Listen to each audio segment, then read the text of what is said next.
Number 9, Dickie Wolking.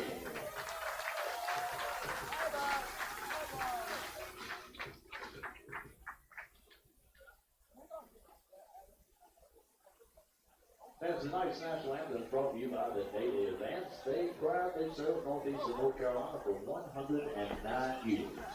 To catch up on all your local news, including distinguished scores and highlights, read the latest issue of the Daily Advance or visit dailyadvance.com. For the rest of this time, you will please stand and gentlemen, please remove your hats for the singing of our national anthem. Tonight's anthem being performed by Blake Gibson.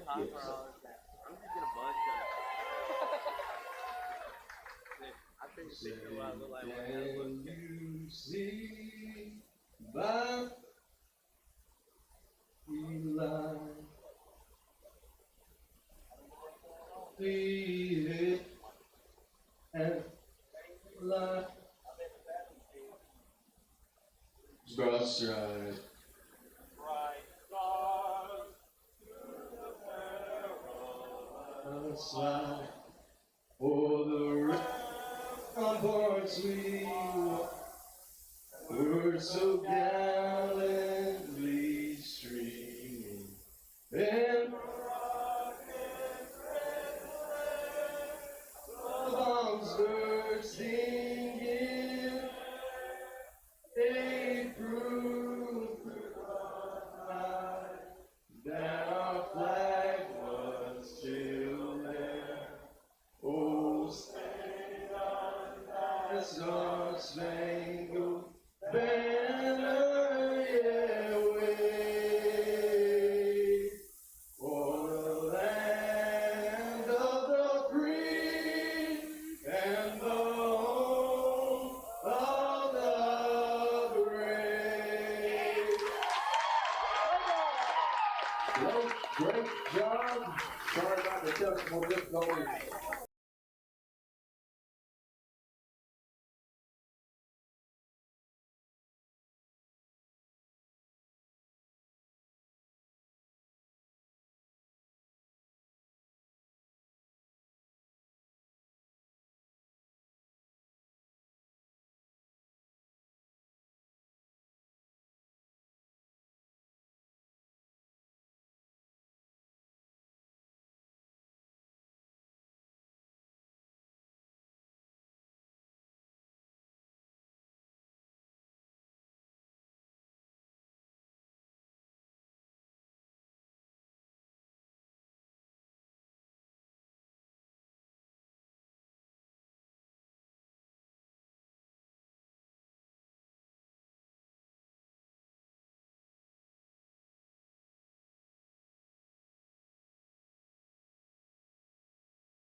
The Redbirds have flown into historic Hicks Field for the second straight night.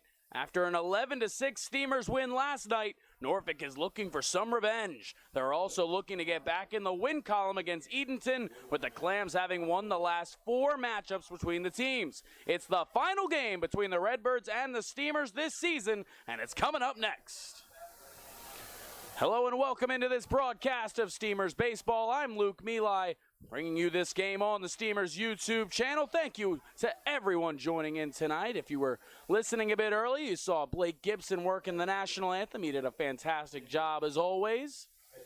An incredible singer is Blake Gibson, starting pitcher for the Steamers. He's got a couple of songs. Go check him out. But the task on the field, it'll be Nicky Wolking on the mound for Edenton, going up against the Norfolk Redbirds. It's the 6th time these teams have played this season. The Steamers 4-1 in those games. The Steamers come into tonight 23-10, and the Redbirds sitting at 5-13. Wolking's first pitch of the night to Jason Bosher's chopped slowly back towards the mound. It goes by Wolking. He picks it up. Throw to first is in time. 1 pitch, 1 out for Nicky Wolking to begin the first.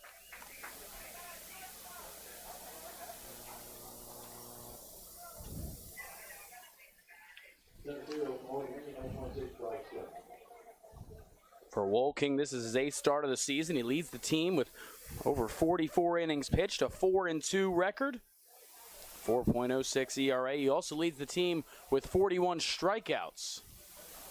So Nicky Wolking certainly made his mark on the Steamers so far this season, his first summer with the team out of Chowan University. Bryce Jones up to the plate now for the Redbirds. He'll take that one in the outside corner for a called strike. Count will even up 1-1. Jones getting the start out in center field for the second consecutive night for the Redbirds. He'll ground that one towards the middle, and he'll put that one into center field. It's a one-out single for Bryce Jones, and he's aboard with one out here in the first. Jones had a good night last night, had 3 hits here at Historic Hicks Field one night ago. He's added his first already tonight as Jack Morick will come to the plate.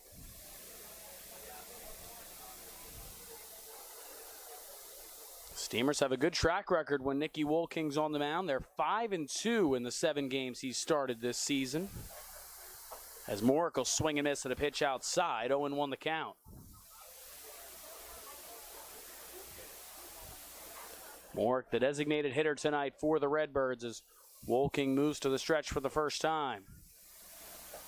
That one's a bit off the plate, 1-1 the count.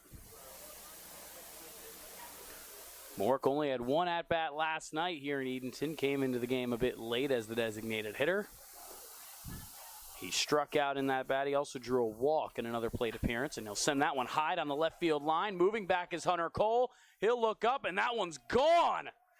A 2-run home run for Jack Morick, and the Redbirds are out ahead 2-0 here in the first.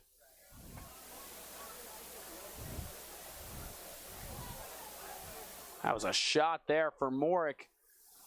Hunter Cole right off the bat just turned and watched it fly. Got up to the fence a bit, but that thing just cleared that teal monster in left field, and the Redbirds are ahead by 2. It was a home run battle last night. The Steamers had 6 home runs last night compared to the Redbirds 1. But tonight it's the Redbirds getting the first one of the game against Nicky Wolking. Zach Zarnowski up to the plate now for the Redbirds. And he'll ground that one to the left side. Chase Bruno's able to stop it with a backhand. Comes to his feet. Throw is not in time. Tanner Thatch made a nice dig at first, but in safely is Zarnowski. That's the 3rd hit of the inning for the Redbirds. That's an infield hit for Zach Zarnowski.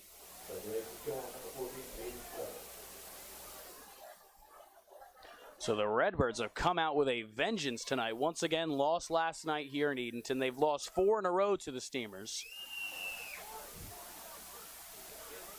But the Redbirds, one of the 2 teams in the PCL with their final postseason spot not yet locked up. They're battling. They're in 5th place right now. The Suffolk Voyagers in 6th place. That one's away. 1-0 the count now to Aiden Feather.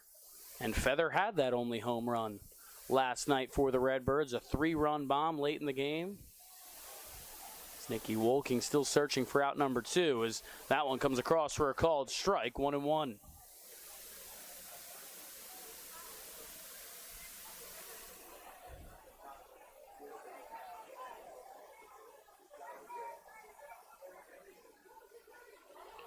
Feather had a couple of hits last night, including that home run. Went 2 for 3 in the game. Also walked a couple of times, so he reached 4 different times in the game. And for the second straight night, the Redbirds are out ahead early. We had a back-and-forth start to last night's game with each team taking early leads as Wolking gets a called strike in the inside corner. And eventually the Steamers went ahead by 4, and the 3-run home run from Feather made it 7-6. And everyone here at Historic Hicks Field got a bit nervous before the Steamers rattled off 4 unanswered runs to take the lead for good.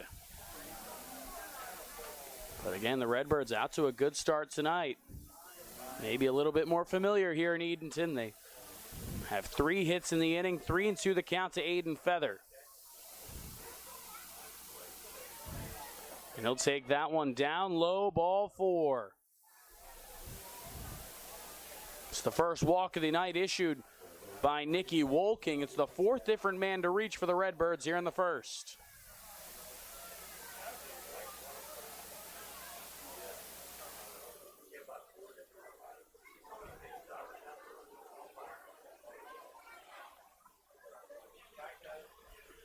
That'll bring Jackson Hughes up to the plate now for the Redbirds. And he'll swing at the first pitch, pop it up to the right side. Tanner Thatch at first will give it a look and watch it float out of play. 0-1 the count. Tanner Thatch back with the Steamers, back from UNC Wilmington. He's available for the weekends here towards the end of the season, and Steamers will take any game that Tanner Thatch can play. He was drafted in the 18th round by the San Francisco Giants. A big honor, a big congratulations to Tanner. The 0-1's inside, 1-1 the count. Jackson Hughes at the plate, and he's one of a couple guys in this lineup tonight that came in relief later in the game last night. Now getting the start tonight, the Redbirds make a lot of substitutions in the 6th inning, flip a lot of positions to get everybody in the ball game. That one's off speed, and it just misses. Hughes is now ahead 2-1. Hughes had 2 at-bats last night, went 0 for 2 in those at-bats. But he's trying to pile on here in the 1st inning. The Redbirds still with 2 men on, only 1 out. They've already got 2 on the board. Hughes grounds it foul on the third base side, kind of leaving up 2-2.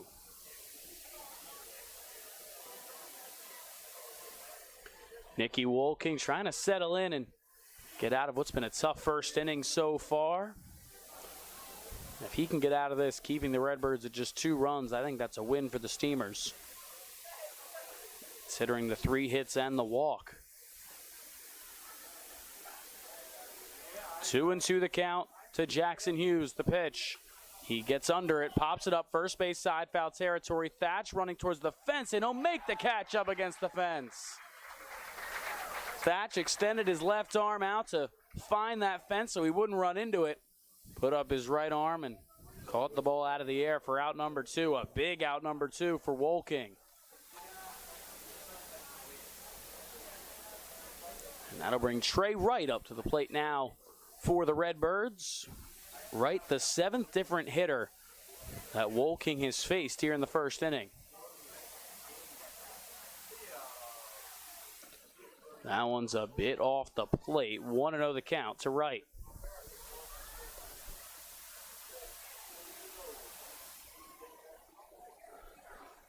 Trey Wright didn't play last night for the Redbirds. Out here starting tonight. He'll be in right field for Norfolk. He'll swing at the 1-0. It's a slow chopper to the right of the mound. Wolking's going to barehand it, underhand scoop, and it's in time. An athletic play there by Nicky Wolking to wrap up the 1st inning, but the Redbirds get on the board. A 2-run home run from Jack Morick has Norfolk ahead 2-0.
Hello and welcome back to Historic Hicks Field, where the Steamers are trying to dig out of an early hole in the first inning with the Norfolk Redbirds out ahead 2-0 thanks to a 2-run home run from Jack Morick.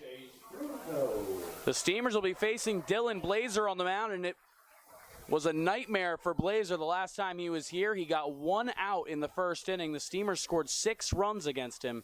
That was a 9-run first inning the last time Blazer pitched at Historic Hicks Field. Chase Bruno back in the leadoff spot for Edenton. He'll get things going for the Steamers as the first pitch is across for a called strike. And the big problem for Blazer that night in Edenton, he walked 5 guys in that first inning. That one's a bit off the plate. 1-1 now the count to Chase Bruno. Bruno back in the leadoff spot. We had seen Nate Paulson and Bryce Stevens take some shots there, but Paulson getting the day off today with Davis Halstead in center.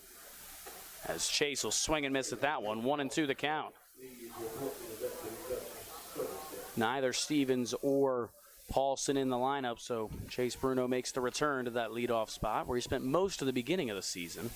So that one's down and away. 2-2 the count. For Blazer, it's only his second start of the season, and once again, both have come here in Edenton. He's thrown 5 total innings and an ERA of just over 11. And that one's way outside. Count will fill up 3-2. Every run that Blazer has given up this season was in that start here in Edenton. All 5 of his earned runs through his 5 innings. He's got a full count with Chase Bruno. The pitch.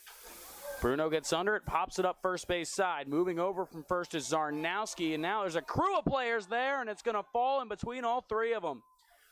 The catcher, Ben Adams, Zach Zarnowski, the first baseman, and the pitcher, Dylan Blazer, all surrounded the ball. They all backed up, and it dropped right in between them. So we'll see if Chase Bruno can take advantage of an extra life here in the first inning. The 3-2, up high, ball 4, Chase Bruno able to get to first base after the missed pop-up. It's a leadoff walk for Bruno, and that'll bring Tanner Thatch to the plate.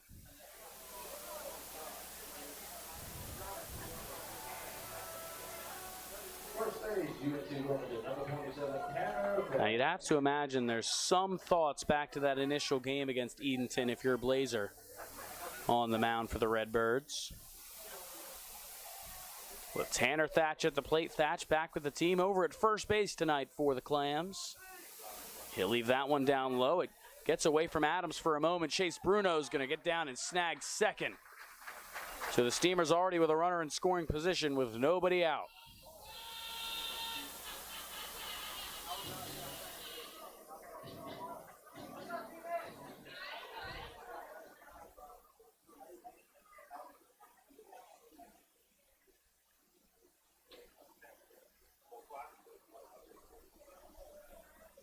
Thatch will leave that one down low. 2-0 the count. For Tanner, it's his first game in 12 days. He last played July 17th. It's only the 4th game in July for Thatch. He's been able to play weekends after attending UNC Wilmington during the week. But the Steamers have had 7 games rained out in July, so it's a lot of weekend games that Thatch has been unable to play. But still coming out for his guys, making sure to provide for his team when he is available. It's good to see him out here. One of the best guys you'll ever meet as well. Tanner Thatch carries himself very highly. Very politely is the sense. The 2-0. Thatch swings and misses, 2-1.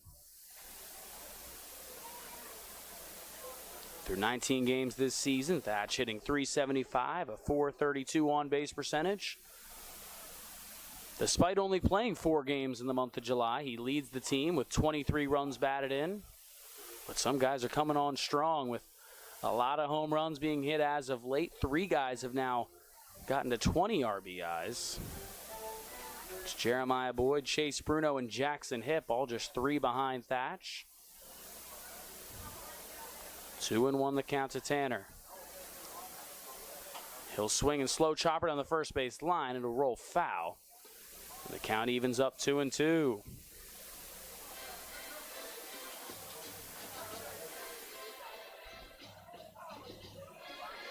Chase Bruno down at second for the Steamers. He reached on a leadoff walk and advanced to second on a wild pitch. Tanner Thatch trying to bring him home and chip away at this Redbirds lead.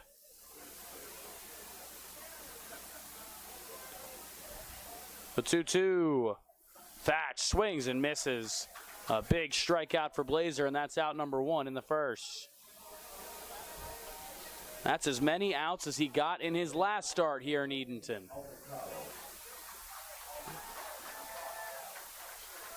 As that'll bring Alden Cottle up to the plate.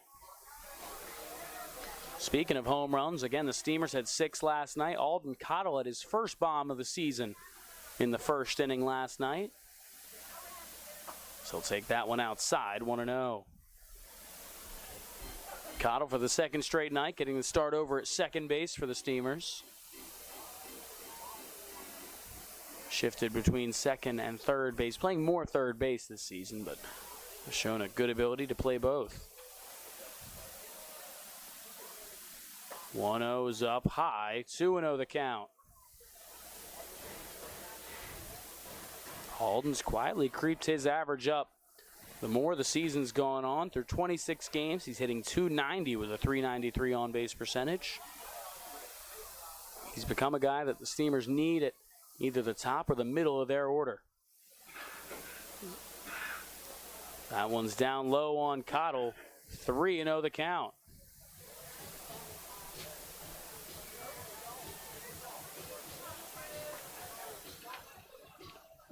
Blazer getting some words of encouragement from second baseman Aiden Feather of the Redbirds.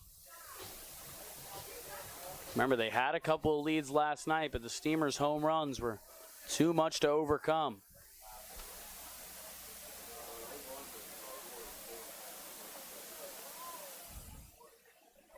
The 3-0.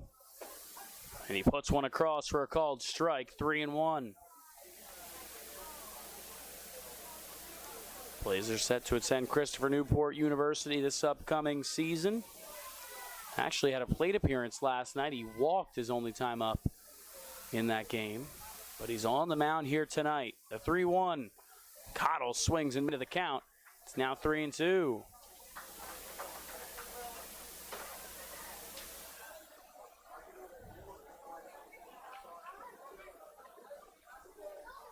Alden, that home run last night was his only hit. He went 1 for 2 in the game. He also reached 3 more times. He walked 3 times in that game. So Alden doing the job that you expect at the top of the order, just getting on base and knocking in runs. 3-2 pitch, swing and a miss. Dylan Blazer works back in from a 3-0 count to strike out Alden Cottle, his second strikeout of the inning, and it's out number 2.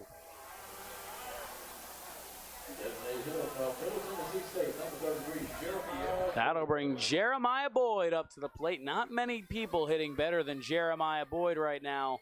Had 2 home runs in the game last night, had 2 in the game on Monday. The Home Run Derby champion in the Premier Collegiate League now leads the Steamers in home runs with 8. And he's up against Dylan Blazer with 2 outs and Chase Bruno down at second. And he'll take outside for a ball, 1-0.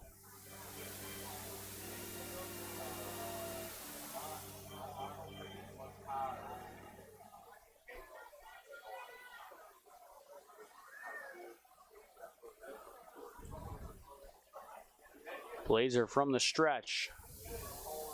And now he'll turn back and watch Bruno back to second. Steamers still looking for hit number 1 here in the inning. The Redbirds had 3 hits in their half of the first inning. Put 2 runs on the board.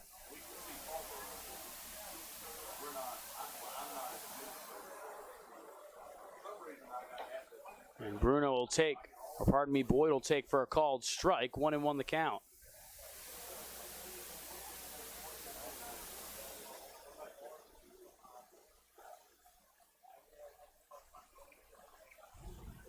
Jeremiah Boyd this season hitting .284, a .364 on-base percentage. 20 RBIs, tied for second best on the team. Bruno takes off. That ball gets by Adams, so Bruno will have third easily, even round the bag. So now Steamers have a runner just 90 feet away here in the first.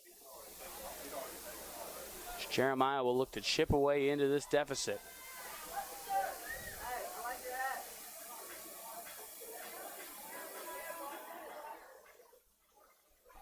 Boyd batting cleanup, and he's in the designated hitter spot for the Steamers tonight with Case Kermode catching for Edenton.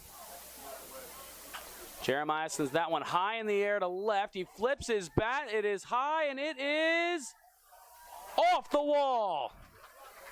Getting it in quickly from left is Bosher, and Jeremiah is going to head first slide into second. He was this close to having another home run, but nonetheless, it's an RBI double for Jeremiah Boyd, and the Steamers are on the board. It's now 2-1 Redbirds.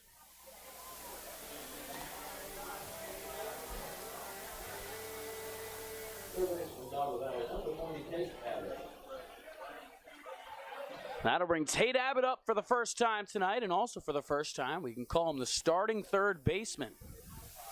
Tate's played almost every one of his innings over at first base. He's played 1/2 inning at third defensively this season. That one from Blazers way outside, 1-0. But for Abbott, this is the position he's planning to play at Catawba Valley Community College this upcoming season. So good to see him getting some reps over at third base.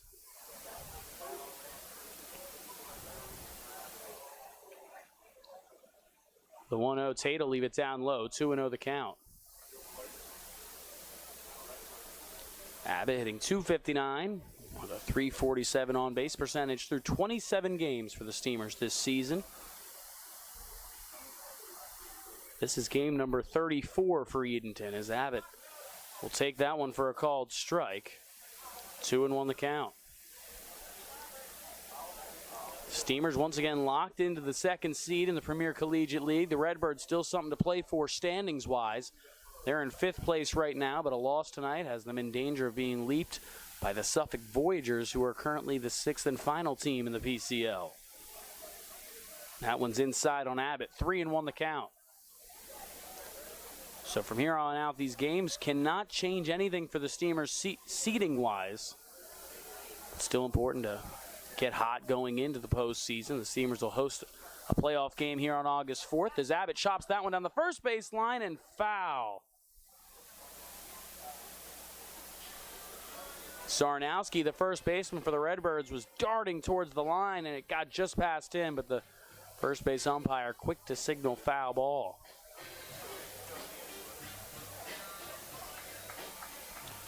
So the count's now 3-2 to Abbott with Jeremiah Boyd down at second. 2 outs here in the first. The 3-2.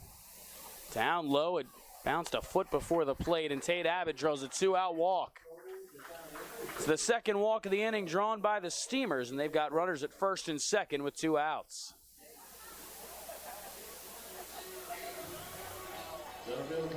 That'll bring Davis Halstead up to the plate. Davis starting out in center field tonight for Nate Paulson, giving Nate the night off.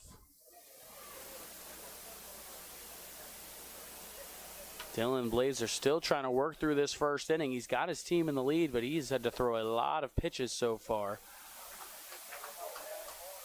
So that one's across for a called strike to Halstead. 0-1 the count. For Blazer, he's already up to 29 pitches in this game as Halstead floats that one out to left field. Moving in is Bosher from left, and he'll make the catch for out number 3. But the Steamers do get on the board here in the first. An RBI double from Jeremiah Boyd cuts the Redbirds lead in half as we head to the second.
Hello and welcome back to Historic Hicks Field, where the Steamers are trailing the Norfolk Redbirds by 1 as we're set to begin the second inning. The Redbirds put up 2 in the top of the first on a 2-run home run from Jack Morick. The Steamers responded in their half of the inning with a RBI double from Jeremiah Boyd. It'll be 8, 9, and 1 in the Redbirds order, due up against Nicky Wolking. Ben Adams leading things off, and he'll chop one over to third. It's handled by Tate Abbott. His throw to first is in time for out number 1. Once again, Tate Abbott playing over at third base. It's his first start there this season. It's the position he's going to play at school at Catawba Valley Community College this upcoming season. And he's 1 for 1 tonight on grounders over there. And he's been very good with ground balls or anything on a line regardless over at first base this season, so no surprise to see him make the play. Justin Lakos up to the plate now for the Redbirds. He'll take that one on the outside corner for a called strike, 0-1.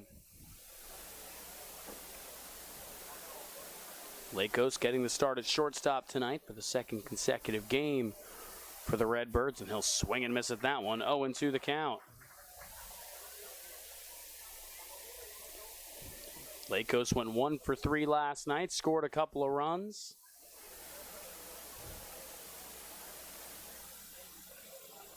The 0-2, he'll fight that one off the other way out towards right center field. Moving over from right is Tyler West, and he'll make the catch for out number 2. A quick 2 outs for Nicky Wolking on the mound, who's trying to respond after a tough first inning. It'll be Jason Bosher coming up to the plate for the second time, the top of the order for the Redbirds. Back at the plate, Bosher out in left field tonight for Norfolk.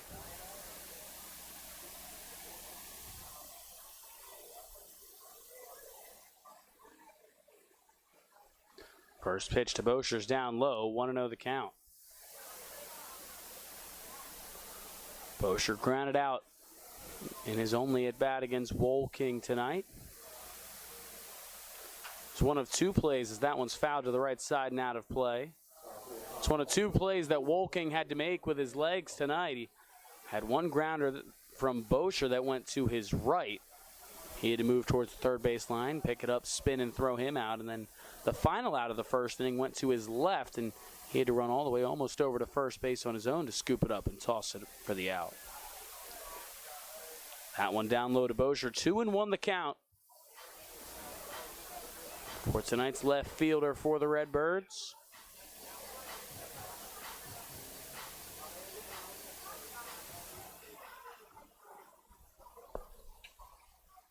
Wolking's 2-1. Swung on line back towards the middle for a base hit. It's the 4th hit of the game for the Redbirds and the first hit of the night for Jason Bosher.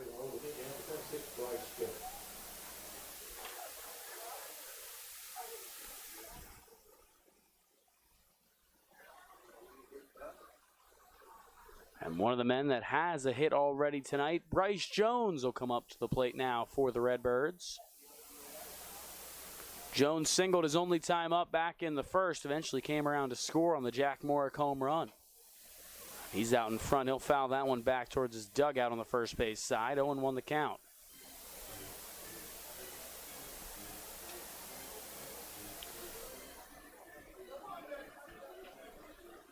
And Bryce Jones finding his swing here at Historic Hicks Field. 3 for 5 last night, already 1 for 1 tonight. He'll sky that one to left field. Moving back is Hunter Cole. He's under it, and he'll make the catch for the final out. A scoreless second inning here on the mound for Nicky Wolking.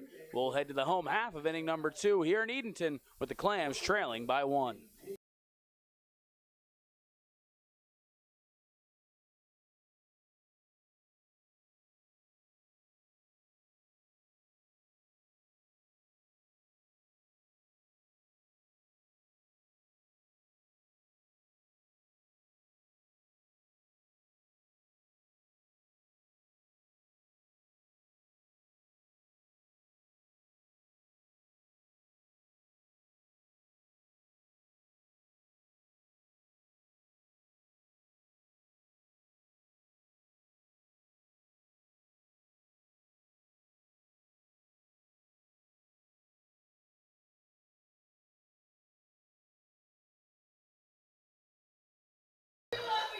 The 2022 Edenton Steamers merchandise is here. There are plenty of ways for you to pick up your Steamers gear. You can visit EdentonSteamers.com and place an order. Stop by Sound Feet Shoes of Edenton or head to the merchandise trailer located behind the first base dugout at Historic Hicks Field.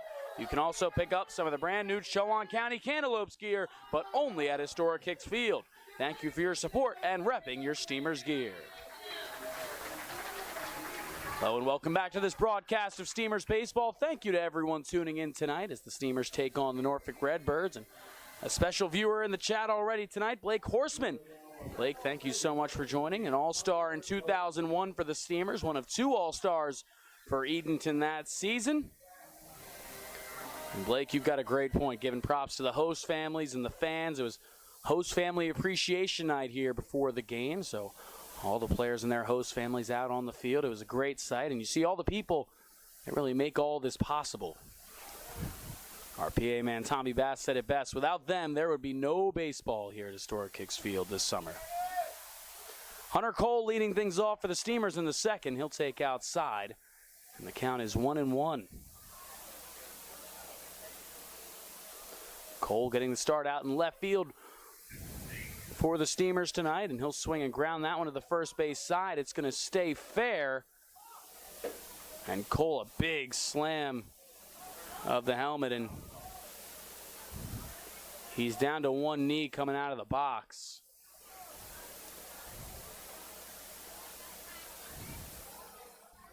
So now it's just hoping that Hunter's all right. Is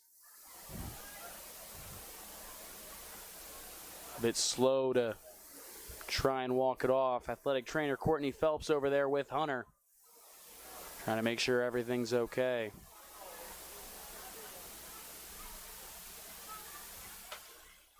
And Hunter's going to walk off under his own power back to the dugout.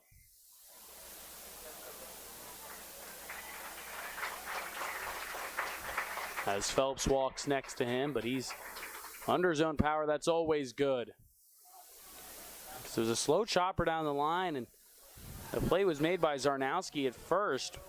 And when you look back towards the plate, Hunter didn't get very far. He was obviously had tweaked something getting out of that box. So we hope he's okay. We hope we see him able to work back into this game. But now it's Tyler West up to the plate for the Steamers.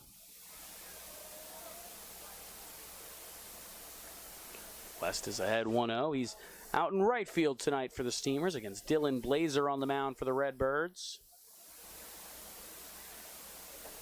So that one's down low. 2-0 to Tyler West.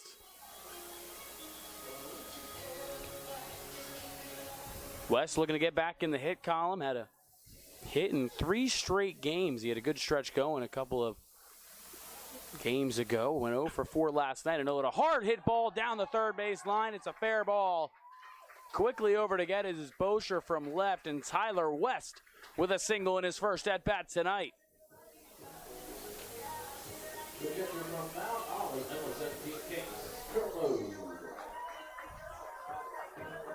That'll bring Case Kermode up to the plate now for the Steamers, hitting 9th and catching for Edenton tonight.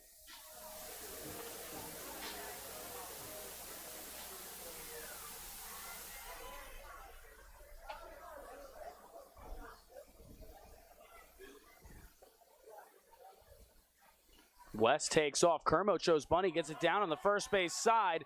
The throw by Adams to first is in time for out number 2. It was a beautiful bunt from Kermode. And he does move Tyler West into scoring position with 2 outs. The Steamers trying to go with some small ball here to tie this game up in the second. Still trailing by 1, but they've got Chase Bruno at the plate with a tying run in scoring position, and head coach Chris Dodolo going to come out to have a chat with Blazer on the mound.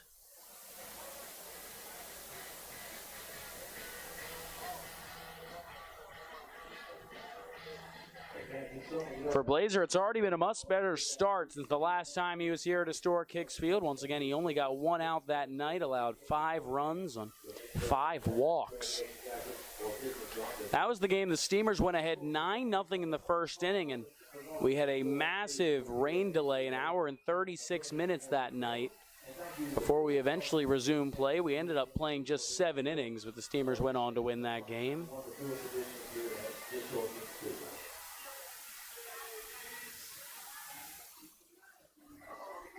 So Bruno will come to the plate as the meeting at the mound ends, and Chase Bruno once again trying to tie this thing up. Back to the top of the order for Edenton.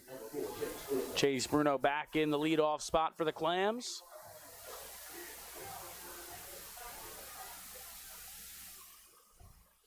Bruno walked his only time up tonight.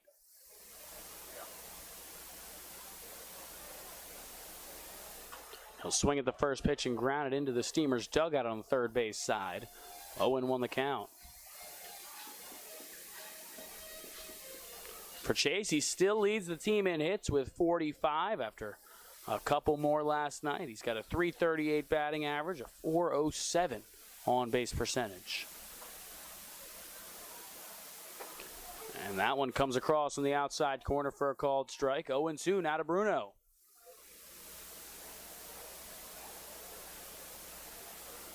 Dylan Blazer on the mound trying to keep his team ahead for the second straight inning. The 0-2. Outside in the dirt. It got away from Adams a bit. West is going to hold at second. And the count will move to 1-2.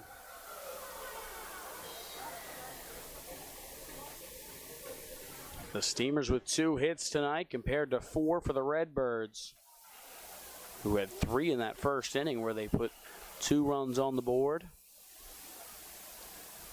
The 1-2. Outside, a nice snag by Adams to keep that ball and keep Tyler West at second and not allow him to move 90 feet to third.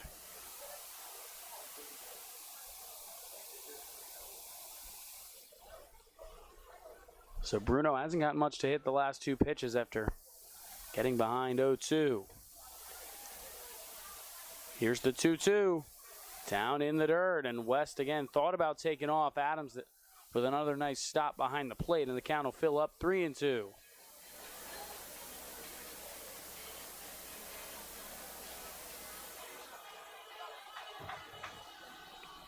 The All-Star shortstop Chase Bruno at the plate, one of 15 All-Stars for the Steamers this summer. Trying to tie this thing up. The 3-2 count, 2 outs in the second. He swings, foul tip into the glove of Adams for strike 3. It's the 3rd strikeout of the game for Blazer, and he gets out of the inning stranding a runner down at second. We'll head to the 3rd here in Edenton with the Clams trailing 2-1.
Hello and welcome back to this broadcast of Steamers Baseball. I'm Luke Beeline. Tonight you're watching on the Edenton Steamers YouTube channel. We're set to begin the top half of inning number 3 here at historic Hicks Field. Nicky Wolking on the mound for his third inning of work for the Steamers. Jack Morick up to the plate for the Redbirds. Morick, the reason the Redbirds are ahead tonight, had a 2-run home run back in the first. That counts for both Redbirds runs in this game.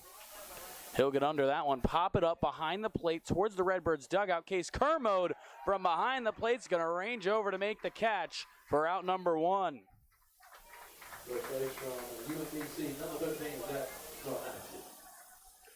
One pitch, 1 out to begin the third, and that'll bring Zach Zarnowski up to the plate now for the Redbirds.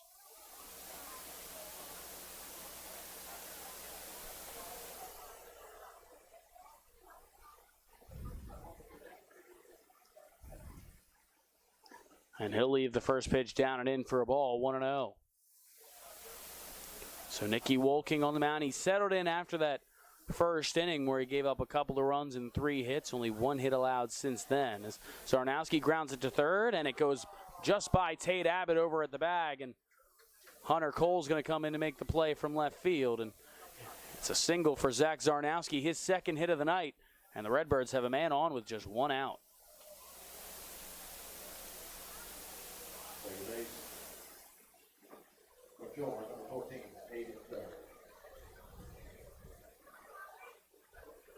And yes, for those looking for a status on Hunter Cole, he is back out there in left field.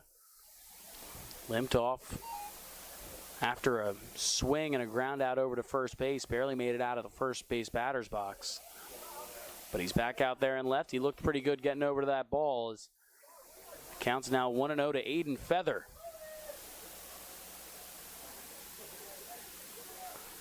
Feather, the second baseman tonight for the Redbirds, walked his only time at the plate in this game as Wolking will throw over and quickly back in is Zarnowski.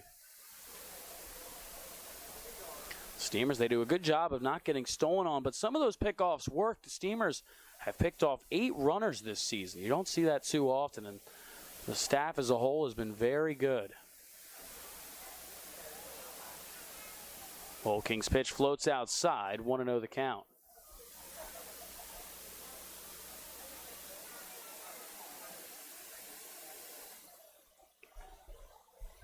Aiden Feather had a big swing last night, had a 3-run home run late in the game to chip away at the Steamers' lead. A game the Steamers eventually went on to win 11-6. As he'll swing and foul that one back. First strike of the at-bat on Feather.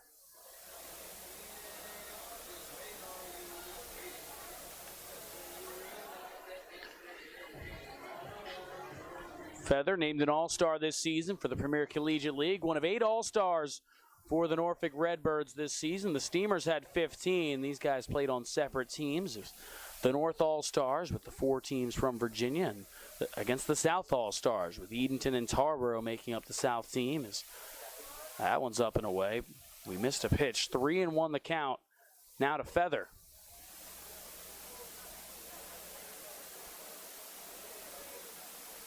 Again, the Steamers have played very well when Nicky Wolking started. 5-2 when Wolking gets the start on the mound. And again, he'll step off just to keep Zarnowski close over at first.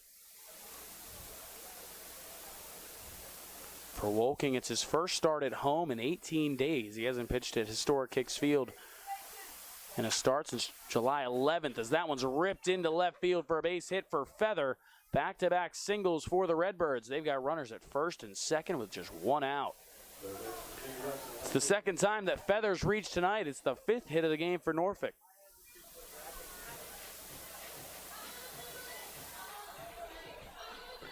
And that'll bring Jackson Hughes up to the plate in a similar situation as to when he came up in the first inning. 2 men on and just 1 out. In that at bat, he popped out. The Redbirds weren't able to bring those 2 guys home. Going to try to do the same here with Zach Zarnowski down at second, Aiden Feather at first. That pitch from Wolking's up high, 1-0. Now to Hughes. Again, Hughes getting the start tonight after he came in in relief last night. Got a couple of at-bats. Struck out. He went over 2 last night. That one's on the inside corner. 1-1 now the count to Hughes.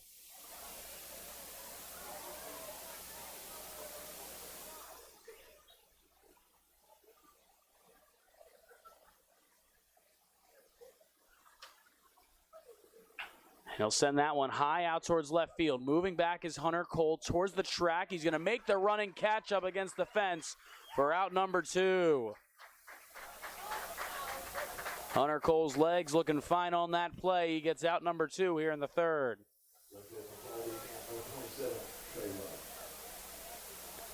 That'll bring Trey Wright up to the plate now for the Redbirds, trying to pay off the 2 runners they have on here in the inning.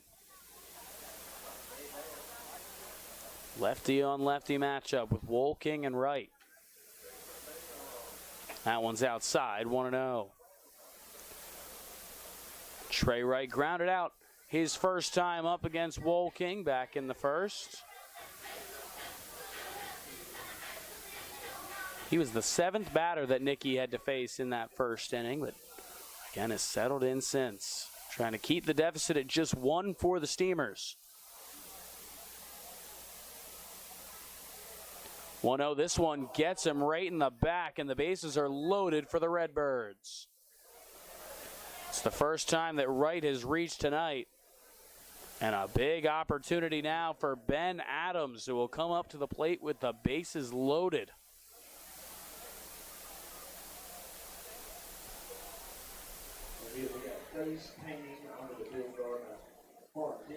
Adams catching tonight for the Redbirds.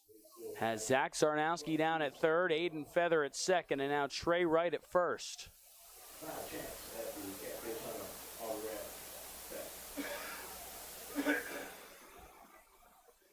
The Redbirds have led since the top of the 1st inning tonight. Trying to extend on that 1-run lead as that one is in for a called strike, 0-1. Adams grounded out his only time up against Wolking tonight. The 0-1 is swung on and missed, 0-2. Wolking taking a long walk around the side of this mound. 1 strike away from getting out of the jam.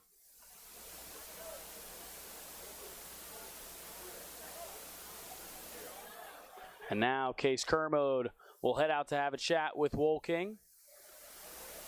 It's the most important pitch of the inning at this point. Want to make sure they're on the same page, maybe deciding what to throw in this meeting. And with a man in Aiden Feather down at 2nd, you want to limit the communication when there could be some signs relayed. So Kermode and Wolking now look to be on the same page. 0-2 the count to Ben Adams.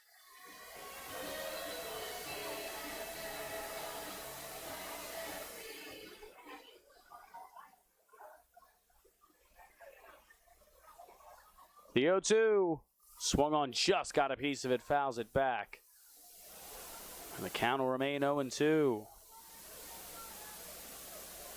Adams, the 6th batter that Wolking has faced here in the inning. They've loaded up the bases with a couple of hits and a hit by pitch.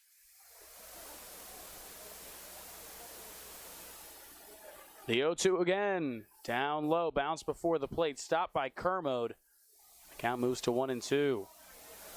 Zarnowski was quick to move off that 3rd base bag, so a big stop there by Case Kermode. We know the Redbirds will try and manufacture as many runs in as many different fashions as they can. They were trying to bunt a lot of guys over last night, stole a lot of bases. 1-2 the count to Ben Adams.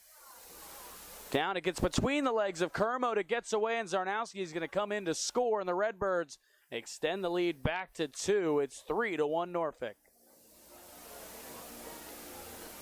Exactly what you didn't want to happen if you're the Steamers. Don't want a run to come home without Adams having to drive it in. And the other runners advance as well, so the Redbirds have runners at 2nd and 3rd, still 2 outs in the inning.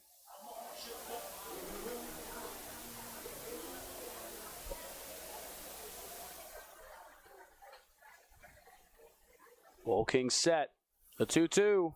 Up high. A good at bat here for Adams. He's got the count full 3-2.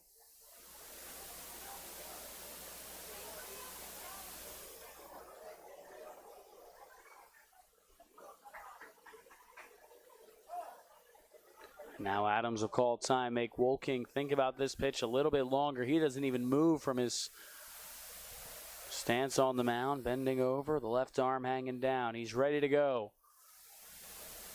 The 3-2, down low, ball four. What an at bat for Ben Adams. Goes down 0-2, fouls the pitch off, and works a walk.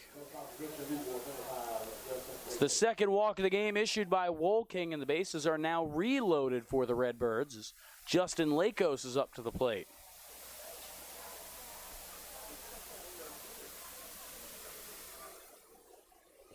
Now Lakos, not your everyday 9-hole hitter. He's a guy that's been in the middle of the order for Norfolk all season.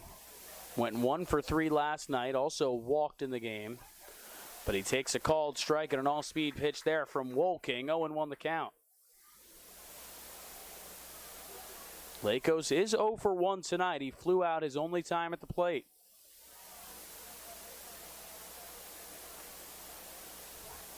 Lakos floats that one out towards left field. Down the line, it's going to drop in for a base hit. 1 run comes home, and Wright's coming around third as well. Throw to the plate, not in time. Throw to third is in time.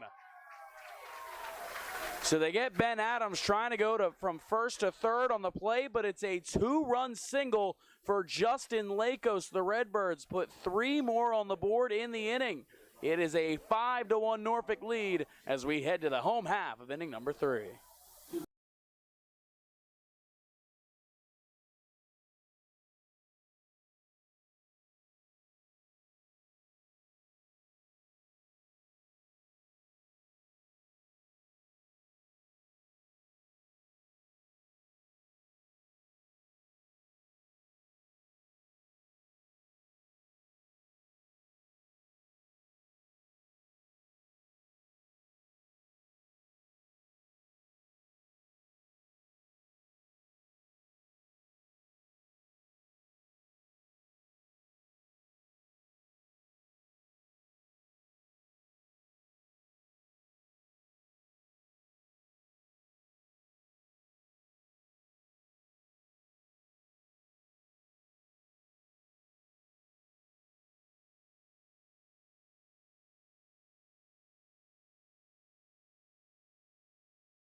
Hello and welcome back to historic Hicks Field, where the Norfolk Redbirds have gotten out to a 4-run lead here in the third. A 3-run third inning, and the Redbirds are out ahead 5-1. An impressive stretch for the Redbirds, and I think they've got all of Virginia rooting them on tonight, as the Steamers have won 12 consecutive games against the 4 teams from Virginia in the Premier Collegiate League, as Tanner Thatch will take outside for a ball. The Steamers once again have not lost to a team other than the Tarboro River Bandits since these Norfolk Redbirds back on June 14th. 6 hits in the game for the Redbirds compared to 2 for the Steamers, as Dylan Blazer still on the bump for Norfolk, and he's behind 2-0 to Tanner Thatch.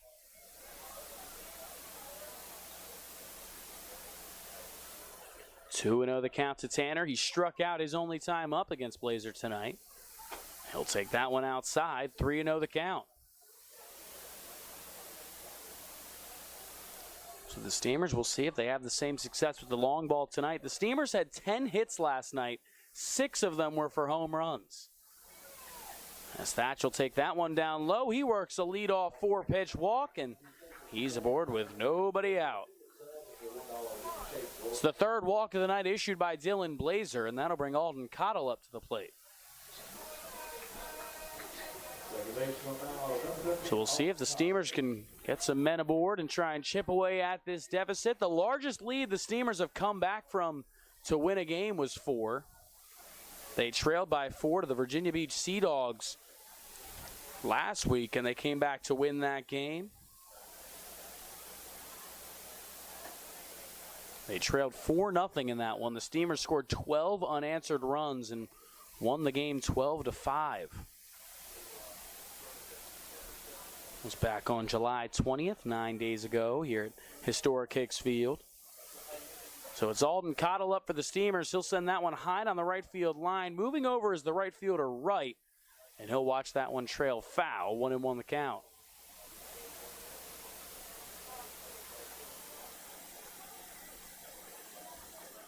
Alden once again over at second base tonight defensively for the Steamers. It's the second straight game he's been at second base for Edenton.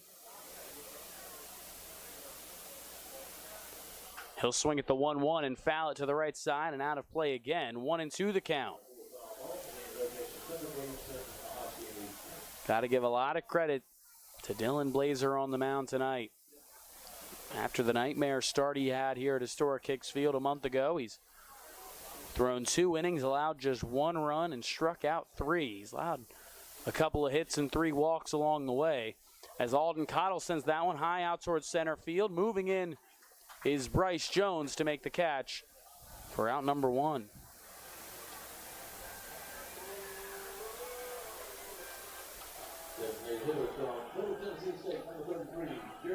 That'll bring up the hottest hitter on the Steamers right now, Jeremiah Boyd, up to the plate.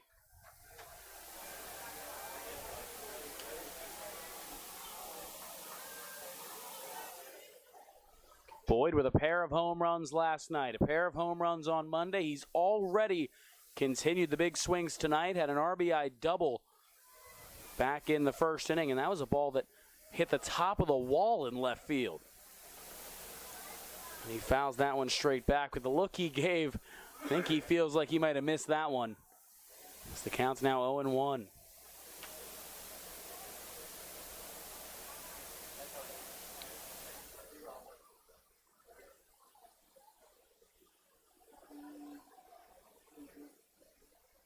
The 0-1. Boyd will take it outside. 1-1 the count.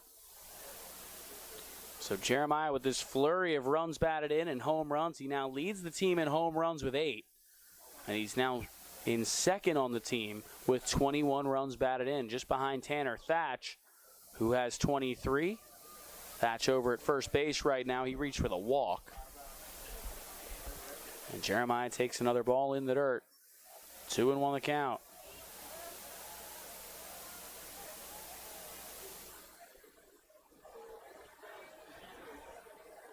Blazer up near 55 pitches as we're still in the third inning here at historic Hicks Field, as that one's down low. 3-1 the count. So he hasn't given up a lot of hits, but his pitch count has been run up with the walks. Again, 3 walks for Blazer, in danger of walking Jeremiah Boyd. The Steamers have a lot of power in their order, so if they can just get the runners on, maybe the home run bug comes back tonight. 3-1 pitch, that's outside, and it's a called strike. It was on the outside corner. Jeremiah has to get the bat back as the count fills up 3-2.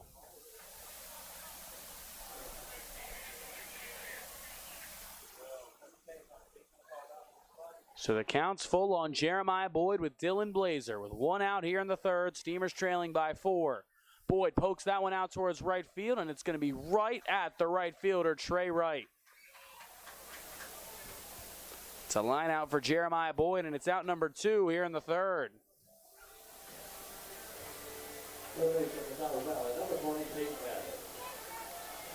Again, Dylan Blazer works back after being behind in the count, and now Tate Abbott's up to the plate for the Steamers.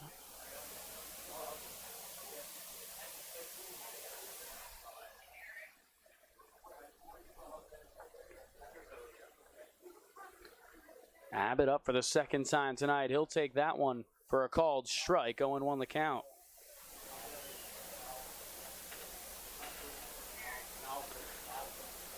Abbott walked his only time up at the plate tonight. Was eventually stranded over at first. That pitch is down low to Abbott.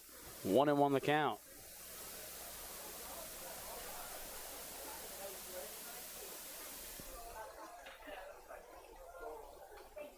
It's Tanner Thatch over at first with 2 outs here in the inning. 1-1 the count. Abbott takes that one inside. 2-1.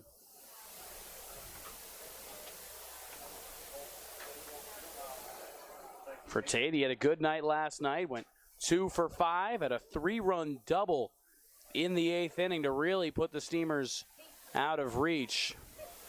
And he'll swing and foul that one straight back into Adams behind the plate. 2-2 the count.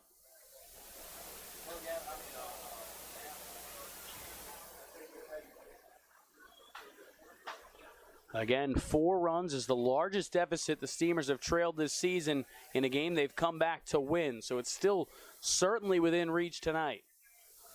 2-2 pitch. Abbott fights it off the other way and fouled on the third base side and out of play. And the count will remain 2-2.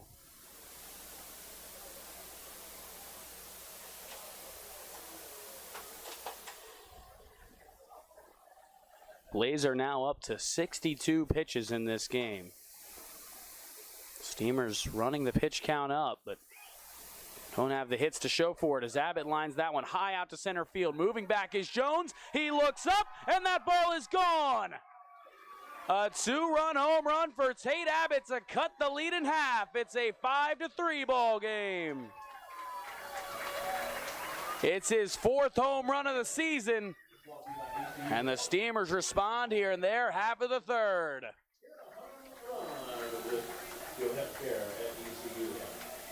A night after hitting 6 home runs, the Steamers get their first bomb of the night tonight. Courtesy of third baseman Tate Abbott.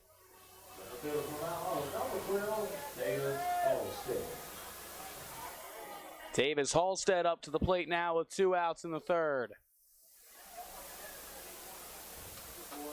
That one's up high, 1-0 to Halstead. Davis getting the start out in center field tonight for the Steamers. Flew out in his only at-bat. He'll take that one down low, 2-0 the count. We saw Davis come on the mound last night for the first time this season through a scoreless 9th inning. Struck out 1, didn't allow a hit. He pitched here at John A. Holmes High School, which is right beyond left field. This is the same field the high school team uses. Davis, known more for his offense and being out in the field, was also a solid pitcher as well. Pitched in 11 games for the Aces this spring. He's ahead 3-0 against Dylan Blazer. And that one is down low, ball 4. Halstead works a 4-pitch walk against Blazer. It's the 4th walk of the game for Dylan Blazer and the 2nd of the inning.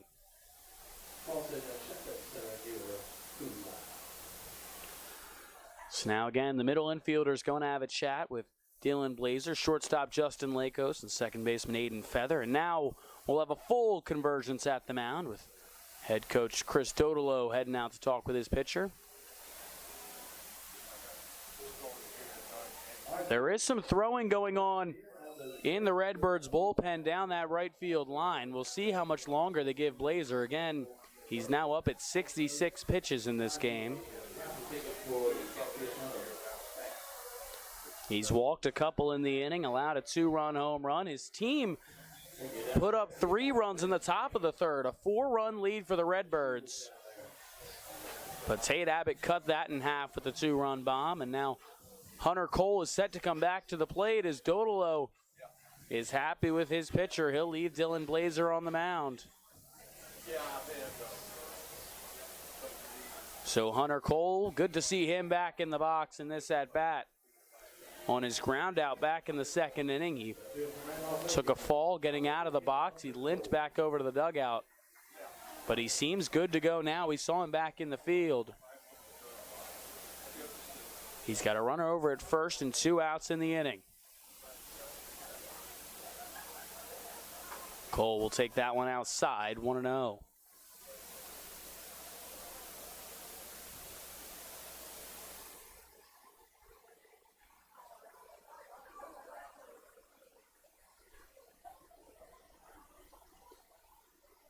Pitch way outside, 2-0. It was a good night for Hunter Cole last night as well. He went 2 for 4, had a solo home run in the 8th inning. Was able to give the Steamers a bit of insurance at that point was just a 1-run game at the time of Cole's home run. 2-0, Cole gets under it, lifts it out to shallow left field. Moving back is the shortstop Lakos. He'll be called off by the left fielder Bosher, and he'll make the catch to retire the side in the 3rd. But the Steamers chip away at the Redbirds' lead. A 2-run home run from Tate Abbott makes it a 5-3 game as we head to the 4th here in Edenton.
Hello and welcome back to historic Hicks Field, where the Steamers are trailing the Norfolk Redbirds by 2 at historic Hicks Field, a 5-3 ball game.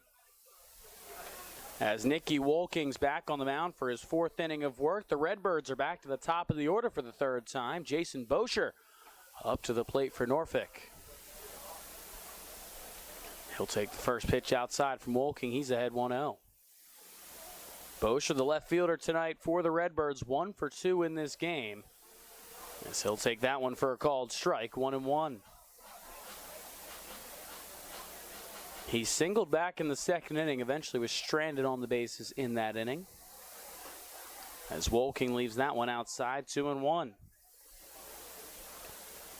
So Dylan Blazer on the Redbirds side up to 70 pitches. Wolking is approaching that mark as well. He's up to 56 pitches through his 3 innings. So that one's fouled straight back by Bosher. 2-2 the count. The Redbirds have gotten a couple of big hits tonight. A 2-run home run in the 1st inning and a 2-run single back in the 3rd. Throw in a run scored on a wild pitch, and that accounts for the 5 Redbirds runs. There's a swing and a miss. That's the first strikeout of the night for Nicky Wolking, and it's out number 1 here in the 4th. Rare to see Wolking go this deep into a game without a strikeout. He leads the team in strikeouts. Came into tonight with 41 Ks. Bryce Jones up to the plate now for the Redbirds with 1 out in the inning, and he'll take that one to the inside corner for a called strike. Jones 1 for 2 in this game, singled back in the 1st, eventually came around to score.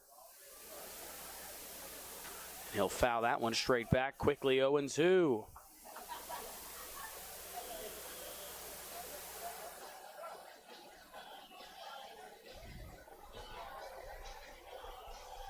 Nobody warming up for the Steamers down in their bullpen. A bit of walking around, but still early in this game. Seems like this is Wolking's inning. So that one's up high, 1-2.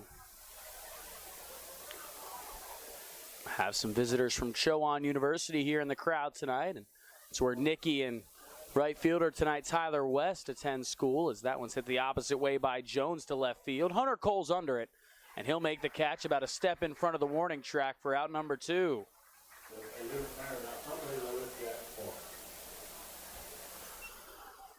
That'll bring Jack Morick up to the plate with 2 outs here in the 4th.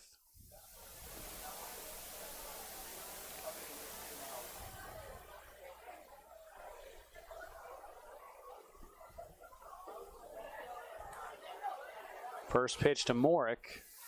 Is swung on, chopped over to third. Tate Abbott, it went by him. Chase Bruno picks it up. There's no play at first, so Morick is aboard for the second time tonight. He's at first with 2 outs.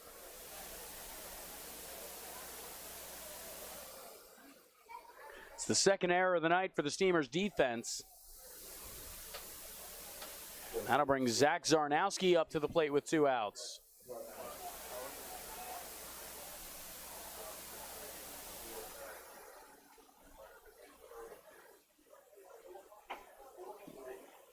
That one's outside to Zarnowski, 1-0 the count.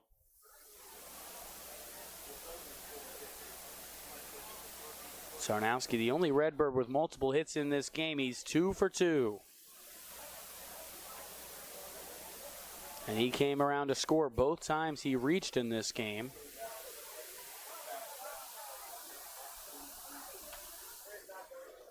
The 1-0. That one's down low, 2-0 the count.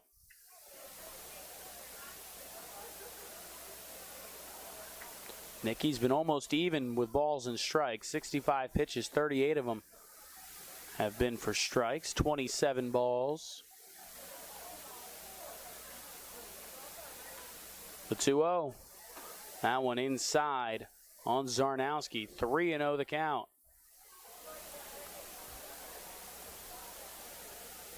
The Redbirds got 2 runs with 2 outs in the last inning, trying to put together another rally with 2 outs here in the 4th. The 3-0 pitch, Zarnowski will take it for a called strike at the knees, 3-1. It's been a good response tonight for Zarnowski. He went 0 for 3 last night. So again, already with 2 hits tonight, as Wolking will throw over. Trying to keep Morick close.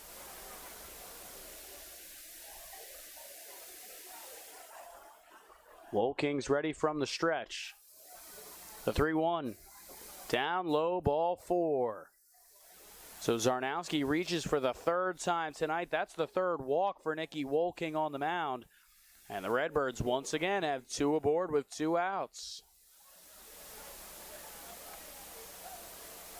That'll bring Aiden Feather to the plate. He's also had a good night for Norfolk. He's reached in each of his 2 plate appearances.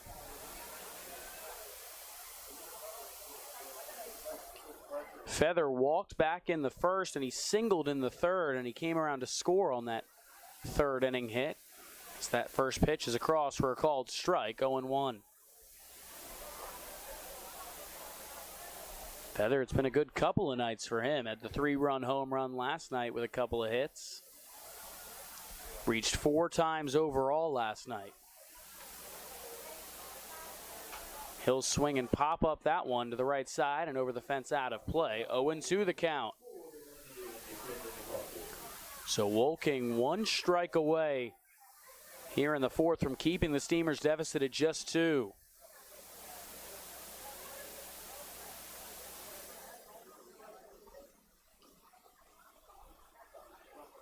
The 0-2.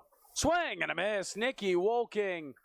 His 2nd strikeout of the game, his 2nd here in the inning.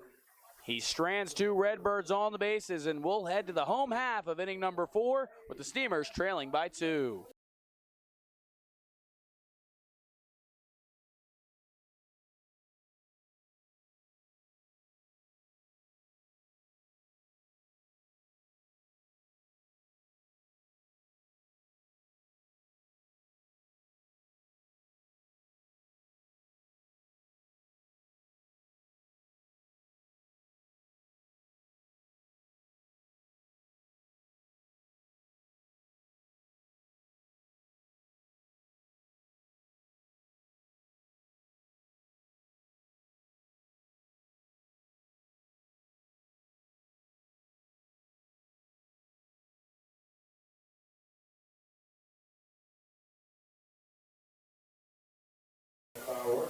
The Steamers are proud to announce that Venture Tours is the official travel partner of the team for the 2022 season. Venture Tours is a family-owned business specializing in motor coach transportation. The owners have been in the motor coach industry for more than 40 years. A mixture of hard work and family legacy helped to create Venture Tours, one of the most successful motor coach companies in Hampton Roads, coastal Virginia. If you're interested in traveling with Venture Tours, give them a call at 757-494-1480 or visit VentureBusTours.com. Hello and welcome back to Historic Hicks Field for this broadcast of Edenton Steamers baseball on the Edenton Steamers YouTube channel. I'm Luke Milai, bringing you the action tonight as the Clams looking to dig out of a 2-run hole here in the fourth, trailing the Redbirds 5-3. It was a game the Steamers trailed by 4. They were down 5-1 in this game before Tate Abbott's 2-run home run in the last inning brought them within 2. It'll be 8-9-1, and the Steamers order due up against Dylan Blazer on the mound. Tyler West will lead things off for the Steamers.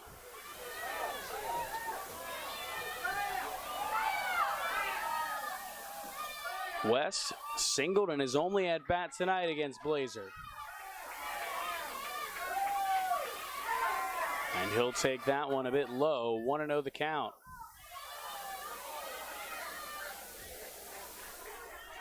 Once again, a lot of guests from Chowan University here tonight, and seeing Nicky Wolking from Chowan on the mound, Tyler West from Chowan in the lineup. So the count's 1-1 to West, and again he has that hit. West getting the start out in right field for the Steamers tonight.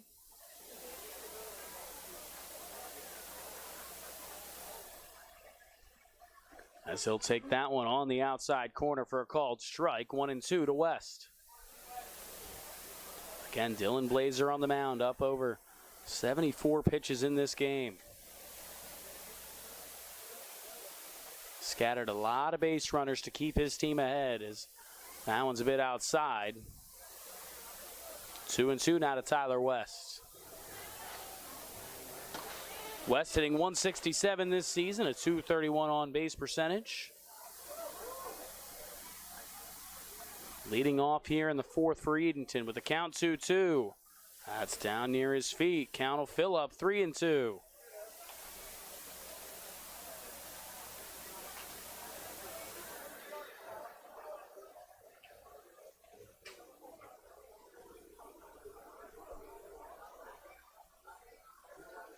West again running up the pitch count of Blazer to lead off the inning. The 3-2 pitch is outside, ball 4. Tyler West reaches for the second time tonight with a walk. That's the 5th walk of the game for Blazer on the mound, and the Steamers have the leadoff man aboard.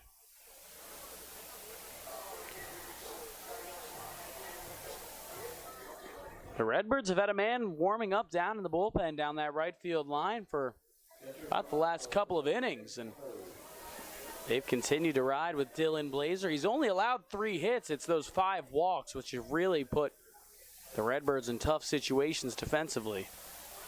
Case Kermode at the plate now for the Steamers. He'll take that one for a called strike. 0-1 the count. Kermode didn't get to swing the bat his last time up. He laid down a sac bunt to put Tyler West into scoring position before he was eventually stranded there by the Steamers. The 0-1, that's up and in on Kermode. 1-1 the count. Once again, a big response for Dylan Blazer. His last start here at Historic Hicks Field, he got just 1 out.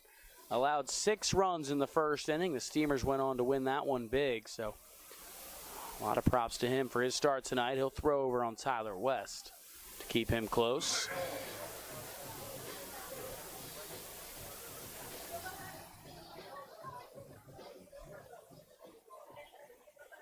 Case Kermode starting behind the plate tonight. Takes that one a bit low. 2-1 the count.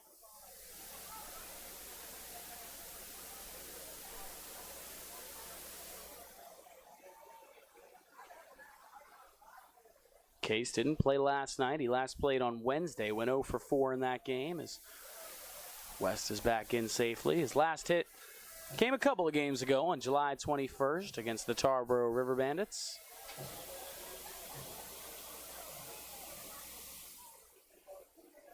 Two and one the count, and that one's way outside. It gets by the catcher Adams, and Tyler West will scamper into scoring position with nobody out.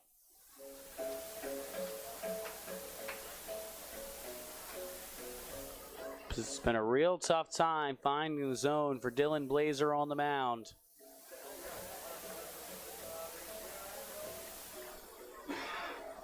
He's already walked 5 batters. Got the count 3-1 with Case Kermode. The pitch.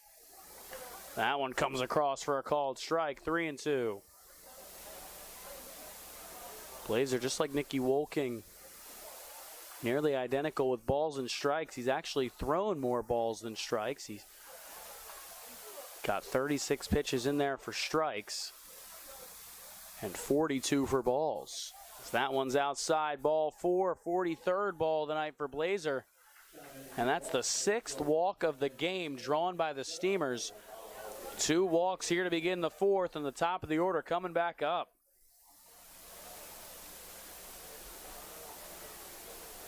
Head coach Chris Dodolo out of the dugout. Let's see if he takes the walk to the mound. He's got some words for his pitcher and his catcher, but he's going to stay in the dugout. So they're going to let Blazer attack this Steamers order for the 3rd time through. It's Chase Bruno up to the plate. He led things off for the Steamers, his 3rd time at the plate tonight. And Blazer will spin off and watch Tyler West back to second. Bruno's reached once in his 2 appearances tonight. He walked and struck out. He's got Tyler West and Case Kermode on. West at second, Kermode at first. They both walked. And Bruno will take that one down low. 1-0 the count.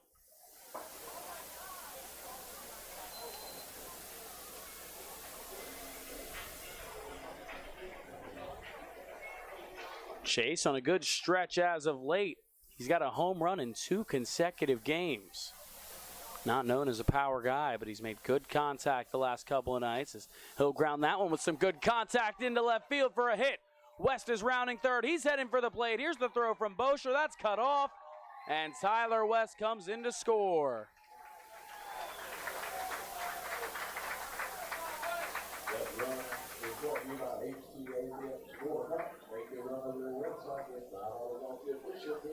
Chase Bruno brings in Tyler West. It's now a 5-4 game here at Edenton. Still nobody out in the 4th.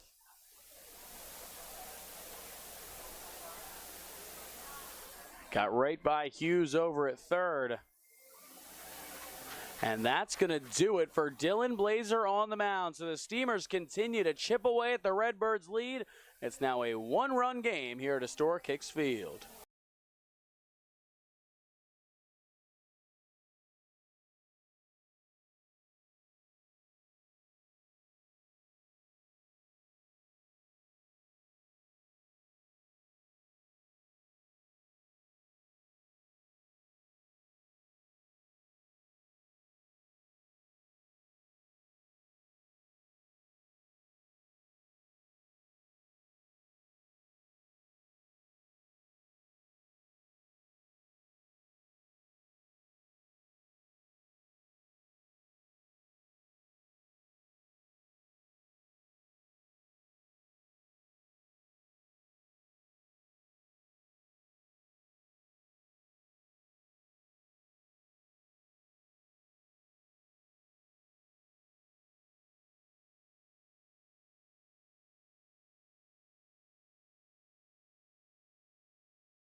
Hello and welcome back to historic Hicks Field, where the Steamers are threatening here in the fourth. 2 men on, nobody out. Steamers have already put a run across in this inning thanks to an RBI single from Chase Bruno. Tanner Simpson onto the mound now for the Redbirds to try and get Norfolk out of trouble. He's pitched in 11 games this season, over 17 innings pitched. An ERA over 3 for Simpson. And the last time he pitched against the Steamers, he threw a scoreless inning on the mound. I think they're going to need a little bit more out of him tonight. But right now he inherits 2 of Dylan Blazer's runners with Tanner Thatch at the plate and the Steamers down by 1. Runners go on the first pitch. It's taken and no throw from Adams. A double steal for the Steamers. And they've got 2 in scoring position now for Tanner Thatch. Case Kermode led the way, going from second to third. Chase Bruno went from first to second. 1-0 the count for Tanner Thatch with the infield in for the Redbirds. Right up on that infield grass. Thatch grounds it. A nice play by the first baseman Zarnowski. A diving stop. He'll tag the base and everybody holds. That's about as perfect of a scenario as you're going to get with the infield in if you're the Redbirds, and that's out number 1. That's a big out for Tanner Simpson coming into this game and facing one of the best hitters on the Steamers and getting a big first out. Alden Cottle up to the plate now for the Steamers. The infield still up on the grass for the Redbirds.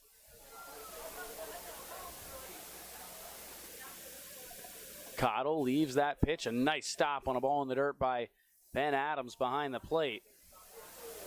1-0 the count.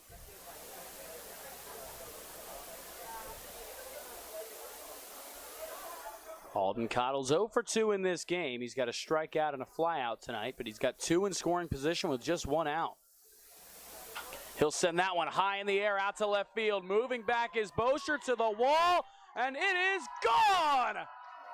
A 3-run home run for Alden Cottle, his second home run of the season, and it's a home run for the second straight night for Alden.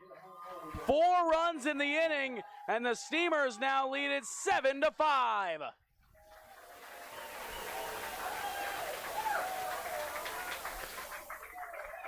It's the second home run of the game for Edenton. And all of a sudden, they've flipped the score on the Redbirds. It's the Steamers ahead by 2.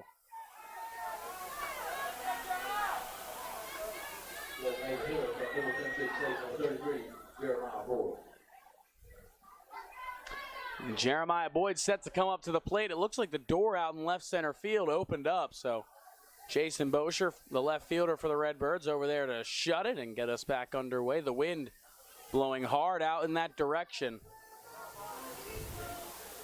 And maybe that's the reason he can't quite get it closed.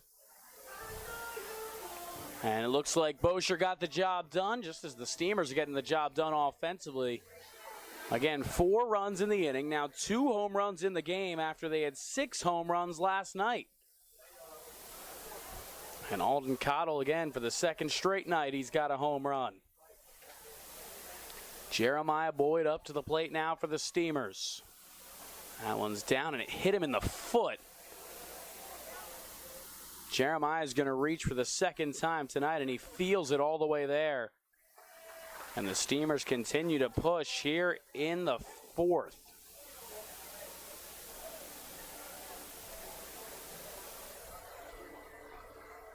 Speaking of home runs, Tate Abbott up to the plate at the first home run of this game for Edenton, a 2-run blast.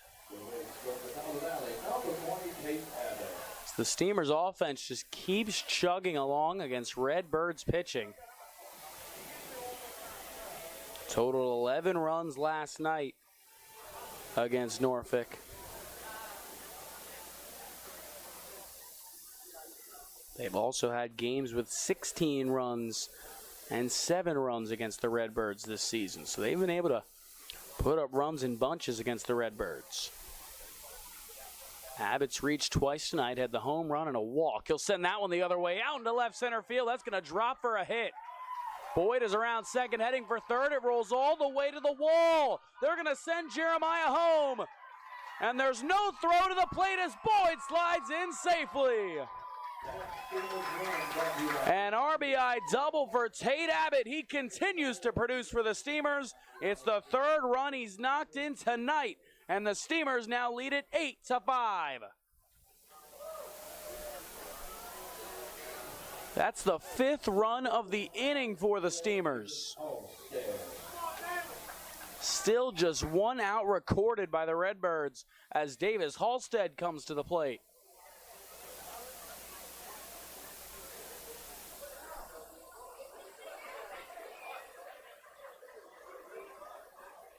Halstead takes that off-speed pitch low for a ball, 1-0. Davis reached his last time up. He walked back in the third inning.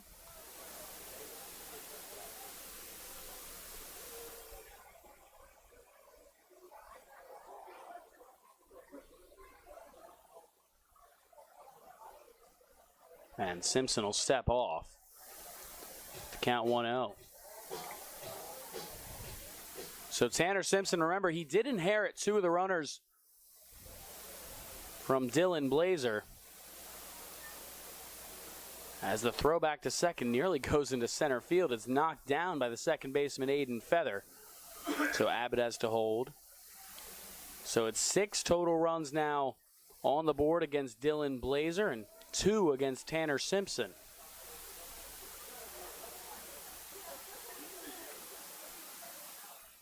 One 0 pitch is fought off by Halstead. He'll send it back.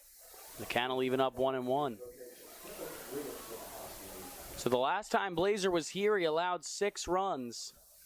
Those were the only 6 runs he had given up all season, and now for his second straight appearance against the Steamers, he's given up 6.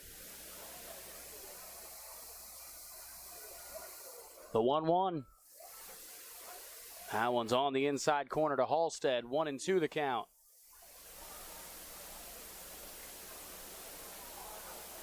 Davis hitting .429 and a .474 on base percentage in just 18 games, only 35 at bats for Halstead, but you got to give him credit for producing whenever his number's called upon.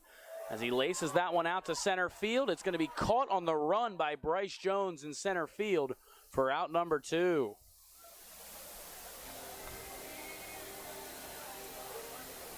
And that'll bring Hunter Cole up to the plate now for the Steamers, as Halstead has some words for Cole. I think we've seen a lot of that from the Steamers. Sometimes with teams, you'll see when guys get out, they hang their heads, they run back to the dugout and don't say a word. But with the Steamers, you see a lot of guys relaying what they saw from the pitcher, especially a new pitcher with Simpson coming into this game.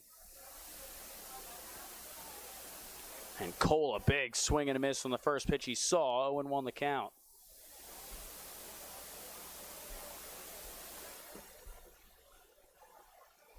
Hunter Cole 0 for 2 in this game, grounded out and flown out tonight.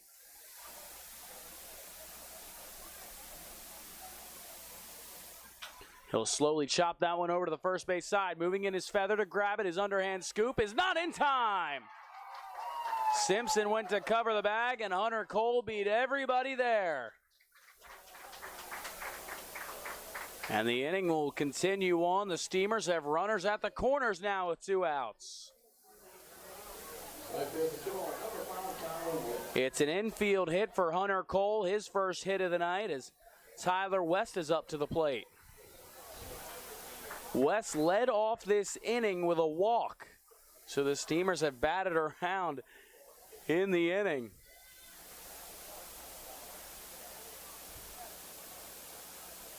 That looping off-speed pitch comes across for a called strike on West. 0-1 the count. It's been a good night for Tyler. He's reached both times he's been up to the plate. He's singled and walked in this game. And now Simpson will step off, so West will reset. He's got Tate Abbott over at third and Hunter Cole at first, and they throw over on Hunter. Abbott had an RBI double. That ended him up in scoring position, and Cole had an infield hit. That's why he's at first.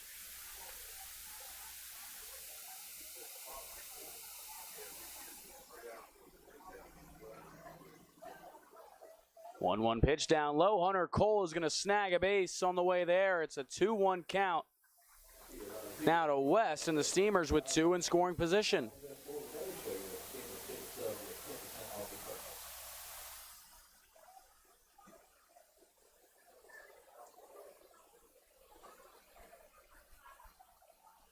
A 2-1.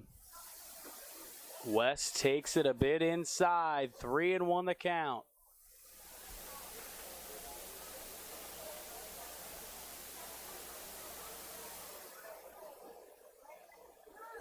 West with 2 in scoring position, a 3-1 count.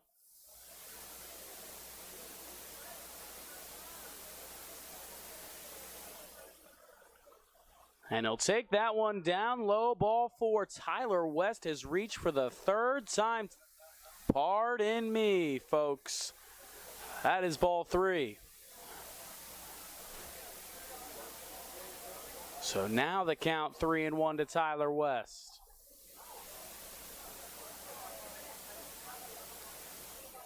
And he'll line that one high out towards left center field. Moving back is Jones. He's under it to make the catch in center for out number 3. We'll head to the 5th here at Historic Hicks Field after a 5-run 4th inning for the Steamers, with the Clams ahead by 3.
Is your kid a fan of the Clam? Why not sign him up for the Steamers Kids Club, presented by Weatherly Insurance. Membership is free for all kids ages 12 and under. They receive 4 free tickets, a club t-shirt, a discount to baseball camp, and an invitation to an exclusive meet and greet event with the players. You can visit EdentonSteamers.com and download a registration form today. Hello and welcome back to Historic Hicks Field, where the Steamers are out ahead by 3 after a 5-run 4th inning. To give the man on the mound a bit of run insurance, Nicky Wolking back for his 5th inning of work for Edenton. He'll face the 6, 7, 8 spots in the Redbirds order. It'll be Jackson Hughes leading things off for Norfolk. He'll swing and foul the first pitch back from Wolking, 0-1 the count.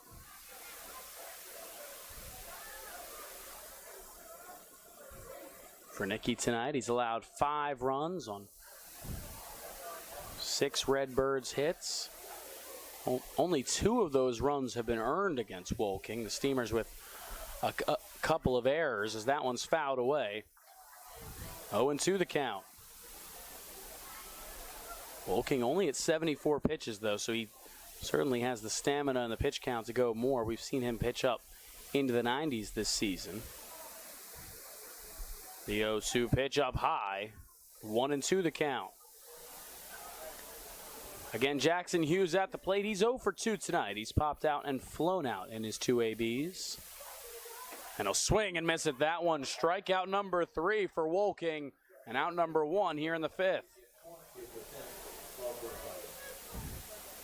Woking already came into tonight leading the team with 41 strikeouts this season. He's building on that total now as Trey Wright will come to the plate for the Redbirds.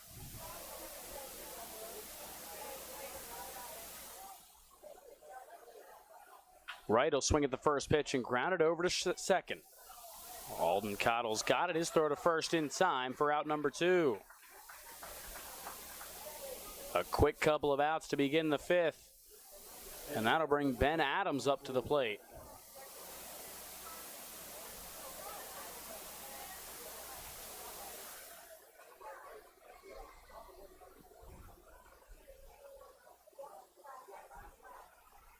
Adams is 0 for 1 tonight for the Redbirds. He did walk in his last at bat. And he'll take the first pitch from Woking, low and in for a ball, 1-0. Adams, again, one of the guys that came in later in the game last night, as the Redbirds tend to do, make a lot of subs in that 6th inning.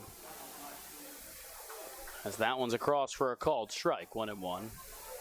Getting the start tonight. We saw a couple of guys that came in late last night start today, like Jackson Hughes over at third, Trey Wright out in right field, Jack Morick, the designated hitter tonight. Jason Bosher, the leadoff man, out in left field. So that one just misses from Woking, maybe a bit up high. 2-1 the count.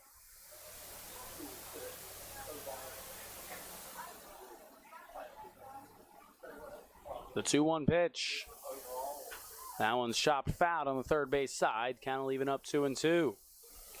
So if the last few matchups with the Redbirds are any indication, it'll most likely be around that 6th inning mark that we see another change of about 5 or 6 guys in the field and in the lineup. Getting as many guys experience in the Premier Collegiate League as possible. The 2-2 from Woking. Swung on, hit out towards center field. Moving in is Halstead, and he'll make the running catch for the final out of the inning. A 1-2-3 5th inning for Nicky Woking on the mound. And his team's ahead by 3 as we head to the home half of inning number 5. It's the Steamers 8 and the Redbirds 5.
Hello and welcome back to Historic Hicks Field, where the Steamers are out ahead of the Norfolk Redbirds 8-5. These teams matching up for the 2nd straight night. The Steamers winning last night 11-6. It's the final matchup between these teams this season. The Steamers currently 4-1 in the season series with the Redbirds. Case Kermo to lead things off for Edenton against Tanner Simpson on the mound for the Redbirds. That one's inside, 1-0 the count. It'll be 9-1-2 in the Steamers order, due up here in the 5th, with Kermode hitting 9th and leading off the inning.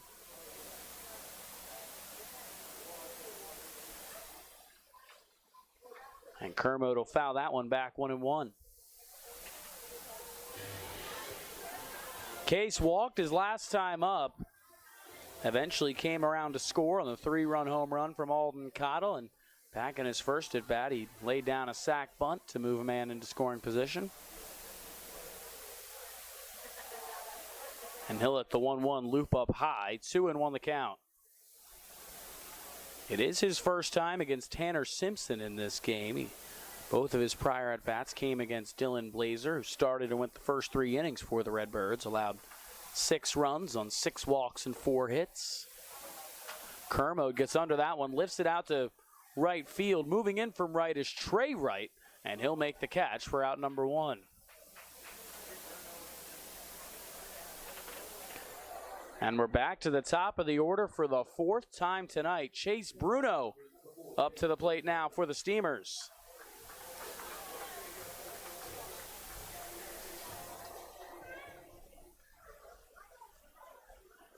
Bruno's 1 for 2 in this game. Had an RBI single his last time up. That was a part of a 5-run 4th inning for the Steamers.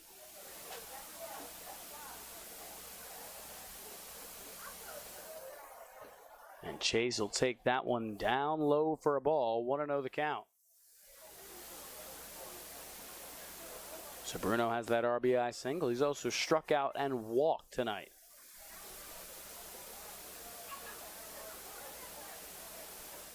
And that one's up high on Bruno. 2-0 the count. Tanner Simpson came into this game to try and settle things down for the Redbirds and keep them in the lead. The second batter he faced, he gave up a 3-run home run. Bruno's out in front of that one and fouls it down the third base line. 2-1 the count.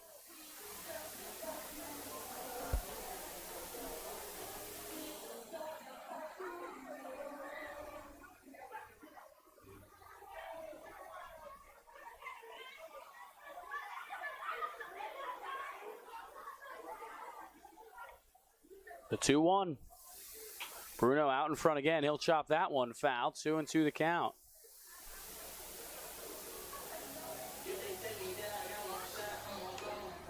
Chase had one of the 6 home runs for the Steamers last night. Again, he's homered in back-to-back games for the Teal and the Black.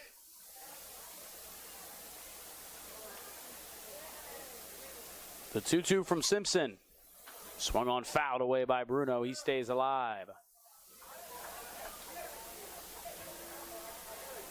Chase earlier this season set a Steamers franchise record. A 21-game hit streak broke Joey Wendell's former streak of 19 straight games. A big reason why Chase Bruno leads the team with 45 hits this season. He'll let the 2-2 bounce well before the plate. 3-2 the count. Chase Bruno's 45 hits is 10 more than the next closest Steamer. That's Nate Paulson with 35. And those two are the only 2 Steamers with over 30 hits this season. Chase Bruno at 45 and Paulson again at 35.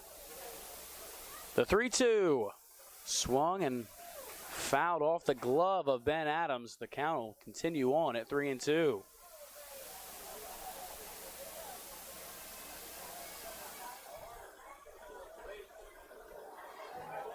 Good game here tonight between the Steamers and the Redbirds. Remember, the Steamers have won 13 consecutive games against their 4 Virginia opponents in the Premier Collegiate League as Bruno crushes that one to deep left field. Did he make it 3 in a row? He did! The 3rd straight game with a home run for Chase Bruno, and the Steamers are ahead 9-5. That's now the 5th home run of the season for Bruno. The 2nd run he's knocked in tonight.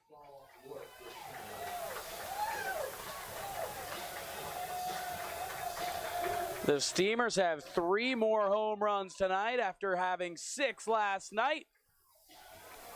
It's 6 unanswered runs for the Clams, and they lead by 4. Let's say UNC wanted to know the 27 Tanner Thatch.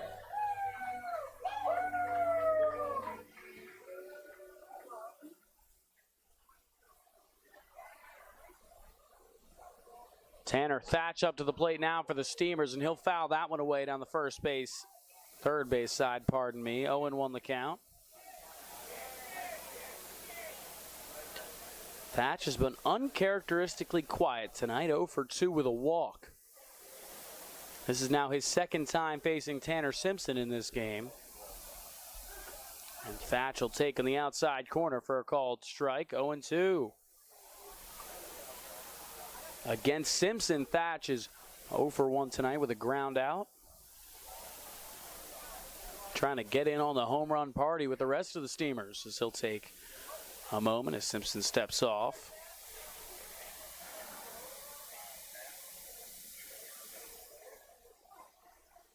The 0-2. Swung on, hit high out towards left field. Tailing down the line. Bosher moving back to the wall, and that ball is off the wall. Bosher will get it in quickly to second, and it's not in time to get Tanner Thatch. It's an opposite field double for Thatch, his first hit of the night.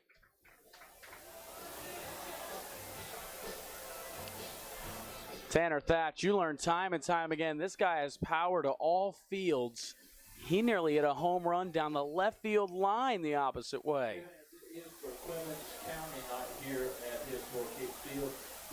He banged that one off the top of the wall, and it was fielded by Bosher, but Thatch did a good job getting into second. And we're going to have another pitching change for the Redbirds. The night is done for Tanner Simpson. It's the Steamers lead by 4. The Redbirds going back to the pen.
Venture Tours is excited to announce the return of their Atlantic City Casino Day trips. You don't have to break your piggy bank to visit Atlantic City for the day. Tickets are $85 and you must be 21 years or older to participate. The trip includes $35 in free slot play at Resorts Casino. These Saturday trips offer exciting escorted trips where you can ride in comfort and luxury. If you're interested in traveling with Venture Tours, give them a call at 757-494-1480 or visit VentureBusTours.com. Venture Tours is the official travel partner of the Steamers for the 2022 season. Hello and welcome back to historic Hicks Field, where the Steamers offense has been humming. Here in the middle of this game, the Steamers put up 5 runs in the 4th. They've got another here in the 5th. And a man down at second, that's Tanner Thatch. And another pitching change for the Norfolk Redbirds. It's Sparky Bannon into the game. Bannon's pitched in 4 games this season, a tick over 4 innings on the mound. He'll face Alden Cottle, and the first pitch is across for a called strike. For Bannon, he's the 3rd pitcher used by the Redbirds tonight after Dylan Blazer started and went 3 innings. Tanner Simpson went an inning and a 1/3 as Alden Cottle swings and misses at the off-speed. 0-2 the count.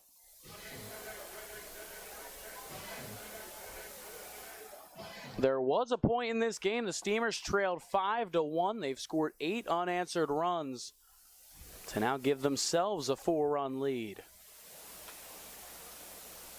This would tie the Largest comeback in a Steamers win this season as that one drills Cottle in the back, and he's aboard for the second time tonight.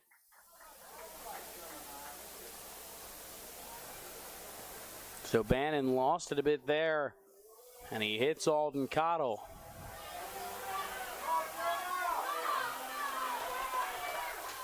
And that'll bring up Jeremiah Boyd, who can share in Alden's pain a bit. He was also hit by a pitch tonight. 33, Jeremiah Boyd. Jeremiah's 1 for 2 in this game, had a long RBI double off the left field fence. And again, he added that hit by pitch. First pitch to Boyd is outside, 1-0. Steamers with 9 hits in this game compared to 6 for the Redbirds. They continue to try and pull away. Again, 8 unanswered runs for Edenton. That one to Boyd is down low, 2-0 the count.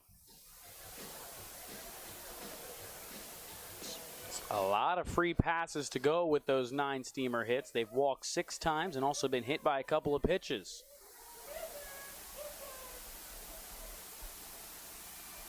The 2-0. Boyd takes that one for a called strike, 2-1. Boyd hitting about as good as anyone on the Steamers right now. A 2-home run game last night, at a 2-homer game on Monday, as an RBI double tonight. Just continuing to produce at a high level as the season winds down. 2-1, Boyd will take that one up high, 3-1. Just 3 games left in the regular season after tonight for the Steamers. Before we start Premier Collegiate League postseason play, the first playoff game for the Steamers will be on August 4th. They've already clinched a first-round bye, so that'll be the semifinal round as Jeremiah lines that one into left center field for a base hit. Thatch had to retreat to second because it was almost caught at shortstop by Justin Lakos, so everyone moves ahead 90 feet. It's the second hit of the game for Jeremiah Boyd. And the Steamers have the bases loaded with 1 out, and Tate Abbott coming to the plate. The exact spot you want Tate up in this game. He's already produced a ton. He's got a 2-run home run, an RBI double. He's added a walk onto that total, but Tate, with 3 runs driven in already, has a chance to build on that year.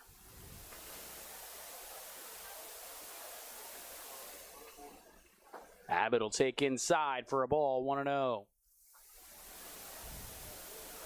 Tate came into the night hitting .259 with 13 RBIs. He's already built on to that 13 RBIs to make it 16, and he's already built on that average. He's 2 for 2.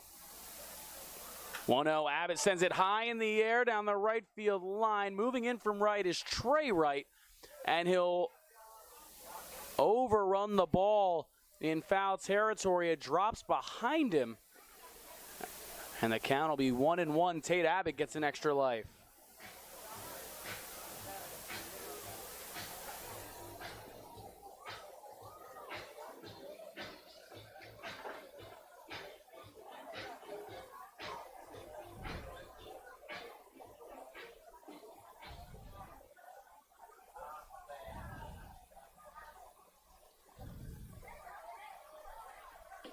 So the count 1-1 to Tate Abbott against Sparky Bannon. And that one floats off the plate. 2-1 now to Tate. The Steamers have scored 8 consecutive runs. They've all come within the last 3 innings.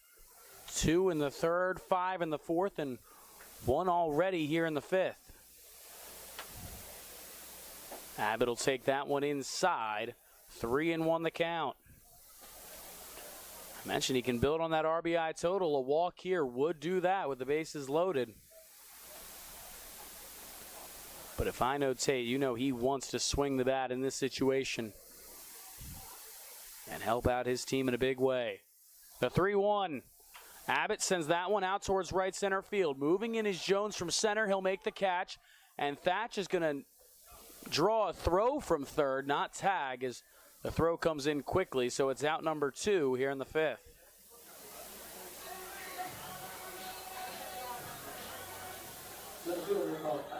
Number 12, J.J. Halstead.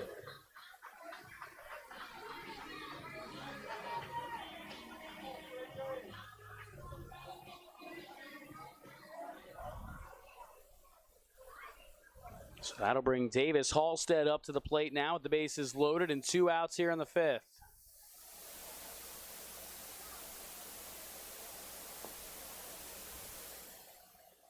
Halstead checks his swing. They say he went 0-1 the count.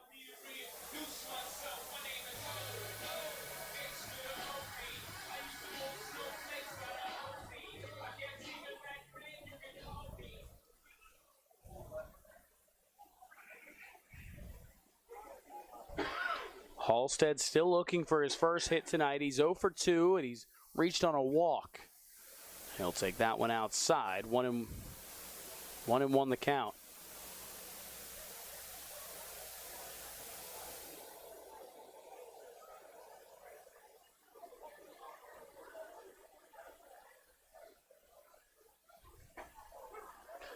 There's a called strike on Halstead. 1-2 the count.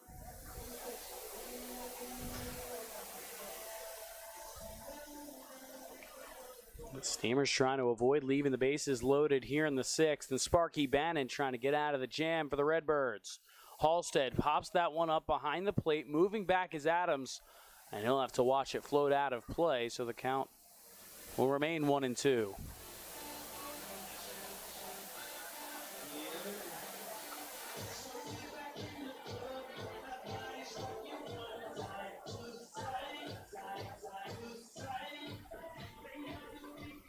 It's Tanner Thatch over at third, Alden Cottle at second, and Jeremiah Boyd at first.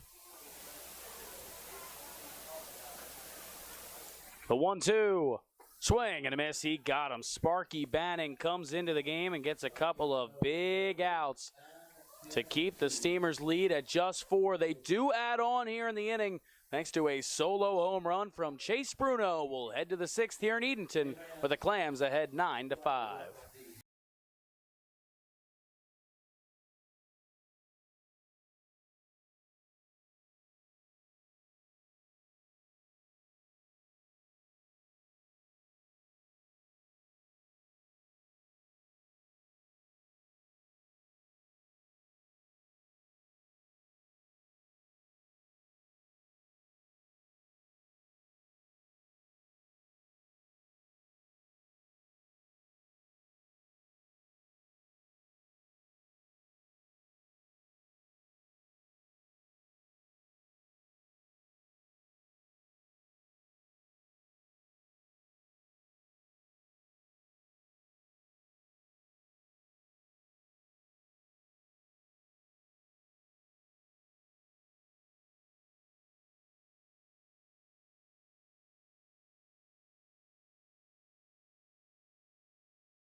The Edenton Steamers are the greatest show in town. How can we make that any better? Throw in some fireworks. We've got one fireworks show scheduled for the rest of the summer. That's tomorrow night against the Suffolk Voyagers. Mark your calendars, and we'll see you at the ballpark. Hello and welcome back to historic Hicks Field, where the Steamers are leading the Redbirds 9-5. We've got our first pitching change of the night for the Clams. Nicky Wolking's night is done. Bryce Stevens coming in to pitch for Edenton. Nicky went 5 innings on the mound, allowed 6 hits, walked 2. 5 runs came across, only 2 of them earned. And Stevens' first pitch is swung on and missed by Justin Lakos. It'll be 9-1-2 in the Redbirds order due up against Stevens.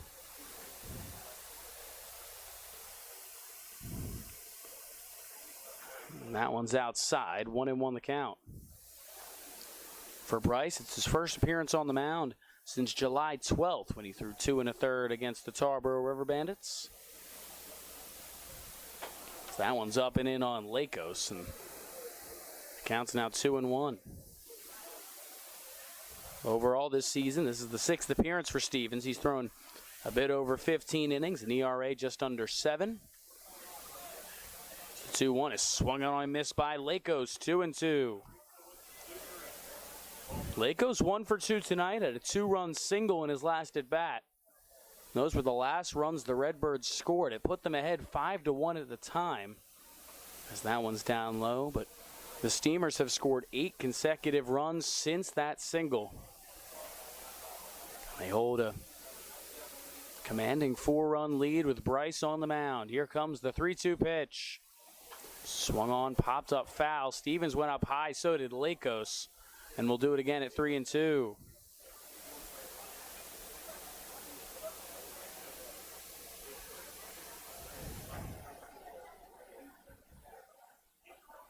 The 3-2 again.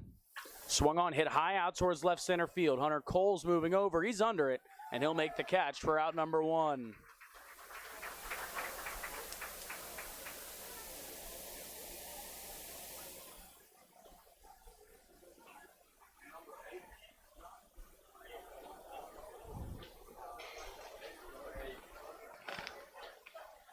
And that'll bring Logan Stein up to the plate for the Redbirds with 1 out in the inning. He's hitting for Jason Bosher. So this is about the time the Redbirds usually start to make their swaps, and Stein is the first of what's going to be more to come later in this inning and later defensively in this game. So we're back to the top of the order, but for Stein, it's his first AB tonight.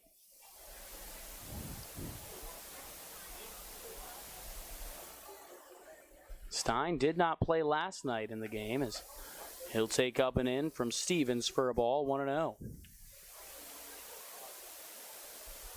For Stein, this is the first at bat he's gotten against Edenton this season.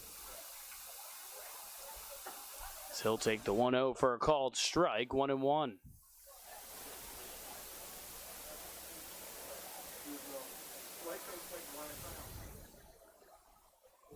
He comes in for Jason Bosher, who was 1 for 3 in the game. As that one's down low, 2-1 the count.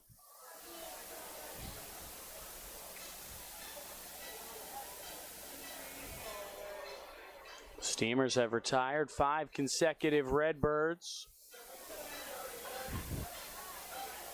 Norfolk still looking for their first hit since the 3rd inning. Their last hit was that 2-run single from Lakos. So the pitching staff is really locked in. 2-1 is down low, 3-1 the count. But the Redbirds won't go down easily. They trailed by 4 late in the game last night. A 3-run home run from Aiden Feather brought them right back into it before the Steamers eventually pulled away with some more offense. So that one's out and away, ball 4. It's a 1-out walk for Logan Stein. And he's aboard with just 1 out.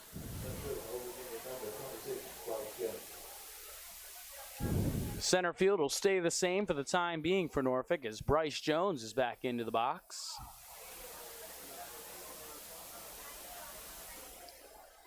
For Jones, it's his 4th time up. He's 1 for 3 in the game.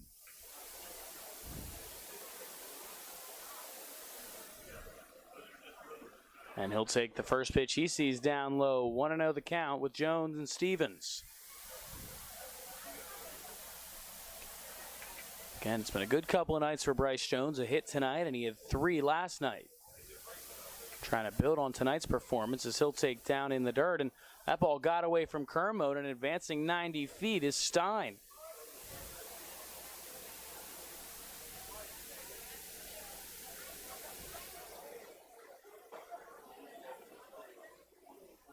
And now Case is going to go have a chat with Bryce Stevens on the mound.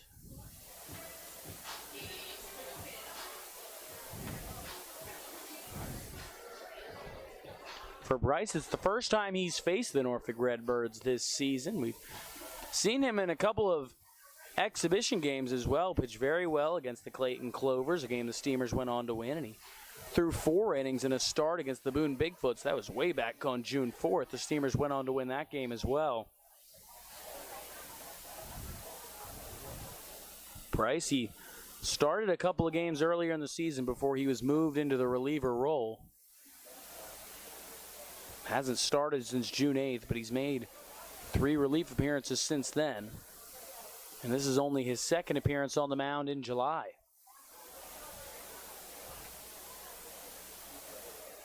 So that one's inside, and it got the legs of Jones.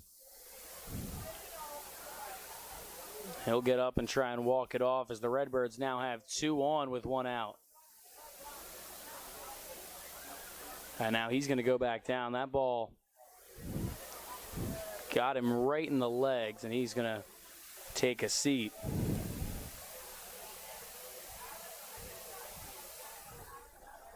So he's got a couple of his teammates around him. His head coach Chris Dodolo coming over. And athletic trainer Courtney Phelps over to help the cause as well.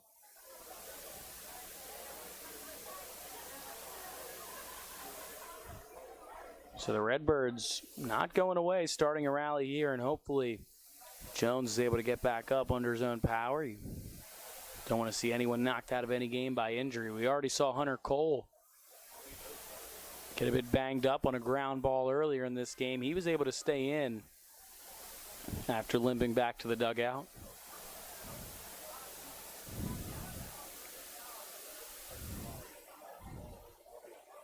It's Courtney Phelps doing what she does best, figuring out the issue as Jones is back to his feet.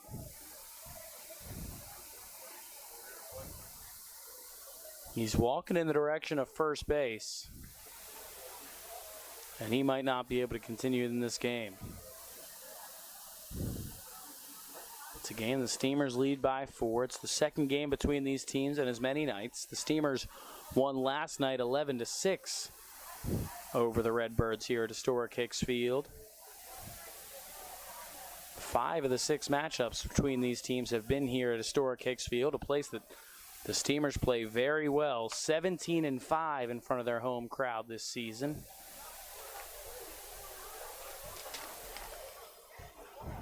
So now that's going to do it for Bryce Jones. Alex Brown coming into the game to run for him.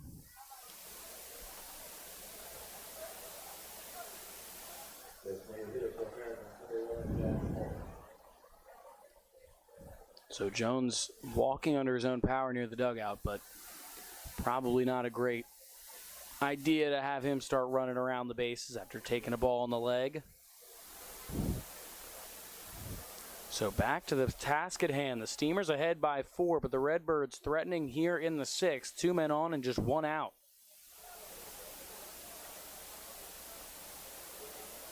It's Jack Morick up to the plate for the Redbirds. He's already done some damage tonight. He's got a 2-run home run in this game.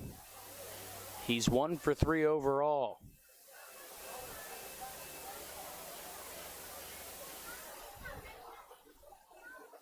So Stevens back on the mound. He's ready to go. It's still his first inning of relief.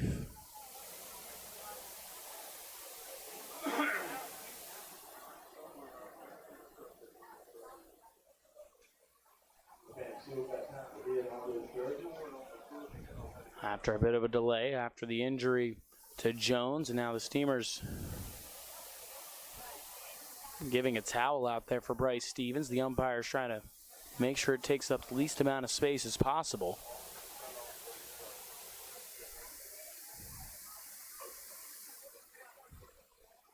And that one's fouled away to the right side by Morick to begin the at-bat. 0-1 the count.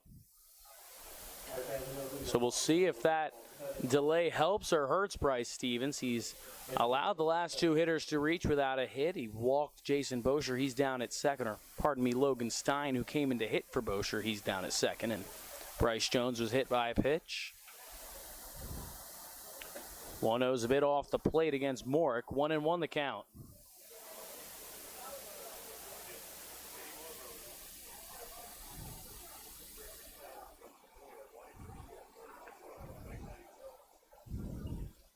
Morick watches that one come across for a called strike. 1-2. The Redbirds still looking for their first hit since the third inning. What a time it would be with two men on and just one out in the inning. Swing and a miss on a pitch down and away. It's the first strikeout for Bryce Stevens, and it's out number 2 here in the 6th. Stevens got Morick to chase. And now it'll be up to Zach Zarnowski to try and keep the inning moving for Norfolk.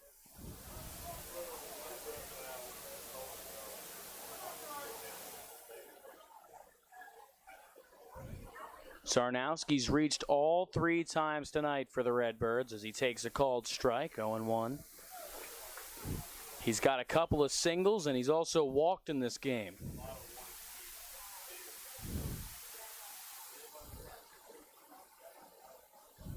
The 0-1. Zarnowski lines it right at Alden Cottle at second for out number 3. Bryce Stevens comes into the game and throws a scoreless inning of relief here in the 6th. We'll head to the home half of inning number 6 with the Steamers ahead by 4.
Edenton IT has all your repair needs. Another cracked phone screen? They've seen it. Password recovery needed? They've got you. Time for a software update? Hand it over. In dire need of family filtering? Well, every family needs some of that.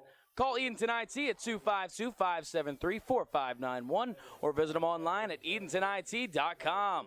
Nobody likes to strike out by missing a Zoom call, losing data, having slow software, or a broken computer.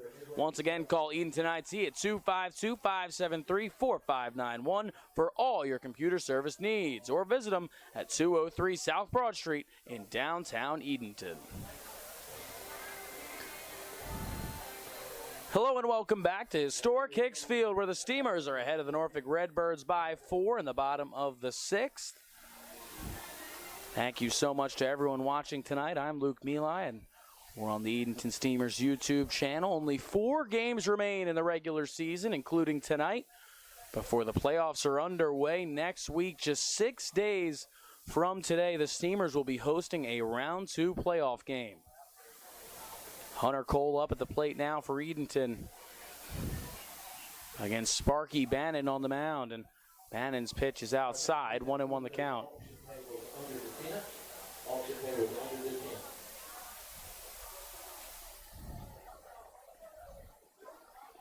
Hunter Cole 1 for 3 in this game. Had an infield hit his last time up. He'll take that one on the inside corner. 1-2 the count.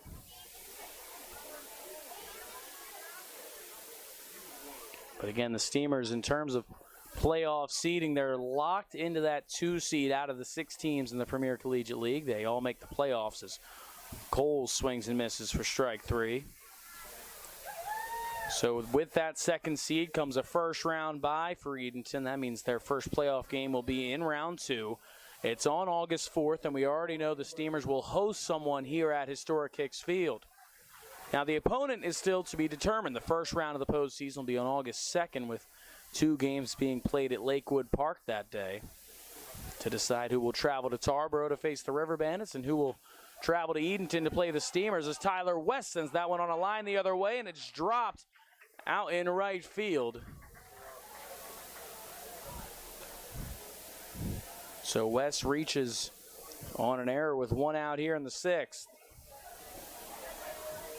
It was a hard hit ball, but the right fielder, Trey Wright, got right to it, but was unable to make the catch. It bounced in and out of his glove, and now that'll bring Case Kermode up to the plate with a man over at first.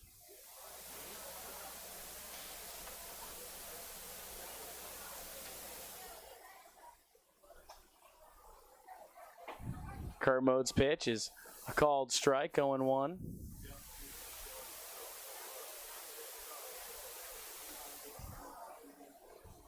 Case Kermode's reached once tonight on a walk. He's also flown out.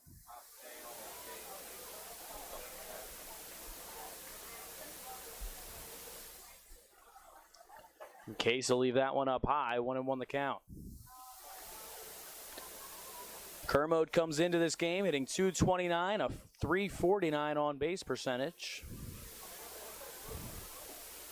For one of the 2 catchers on the Steamers roster, Case Kermode was here last summer as well, and he'll lay off that one up high.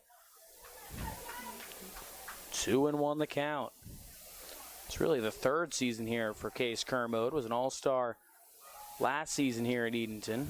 Also won the Goodman Glove Award, given to the Steamers' best defensive player. As award season's coming up for the Steamers this season. Be on the lookout. As soon as those awards are announced, I'll have the recipients and their stats on the website in the coming days. Steamers have a team MVP as Kermode sends that one high into the air into foul territory, and it's dropped by Zarnowski. That's the 2nd time we've seen that, and Kermode broke his bat, slamming it after the pop-up, so he'll get a new bat and continue the at-bat.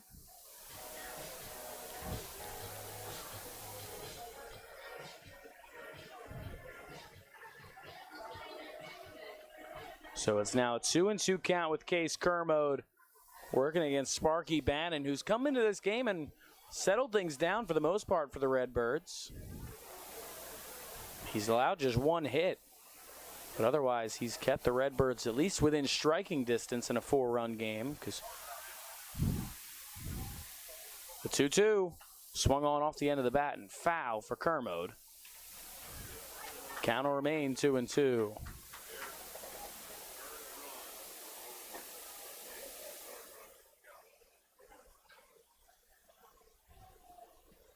Tyler West over at first. He reached on a Norfolk error. The 2-2. And Kermode will foul it off again. Straight back, 2-2 the count.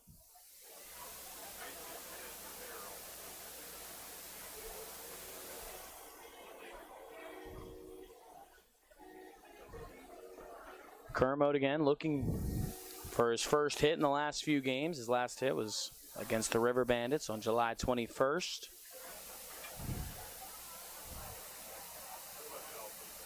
But again, Kermode not playing every day. Him and Jeremiah Boyd usually swap the catcher position. Sometimes we've seen 1 or 2 of them take the DH spot, like Jeremiah tonight. Kermode nearly offers. It's a called strike 3. So Kermode's down looking for out number 2. It's the 3rd strikeout for Bannon.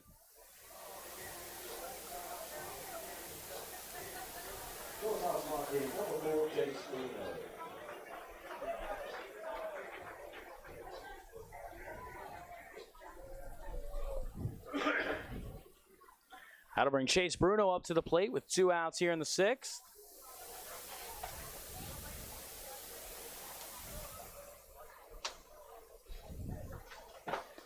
got Tyler West over at first. And Bruno's going to let the first pitch come across for a called strike, 0-1. It's been a good night for Chase. He's reached 3 times. He's 2 for 3 overall. Had a solo home run his last time up. Had an RBI single the time before that. And he's also walked to reach base in this game. He'll foul that one straight back, 0-2.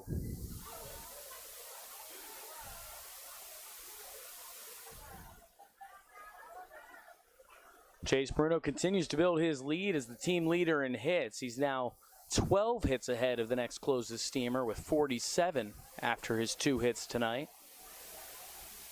His average has been well over 300 all season. He'll take that one off the plate.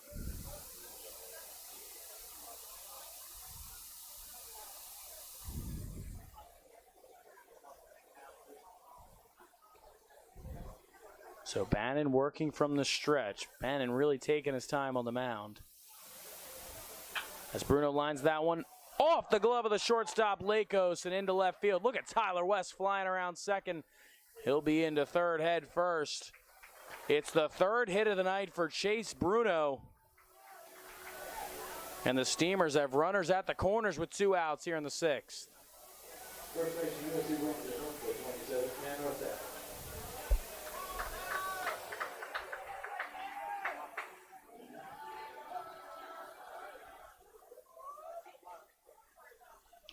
That'll bring Tanner Thatch to the plate for the 5th time tonight. Had his first hit of the night in his last at bat, a double down the left field line.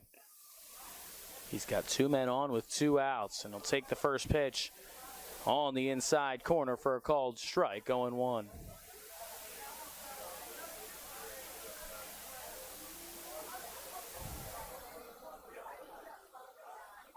Thatch has Tyler West over at third, who reached on an error, and Chase Bruno at first, who singled.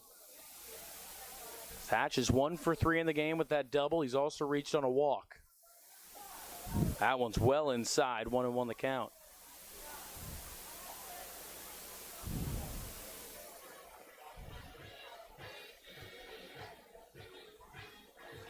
Tanner back with the team tonight, hasn't played in 12 days.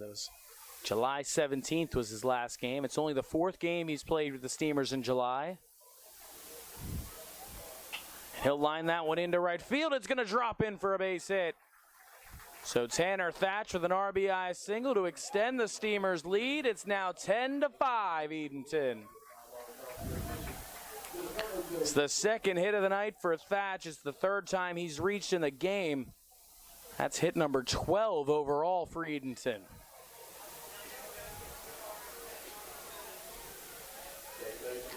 And that'll bring Alden Cottle up to the plate now for the Steamers.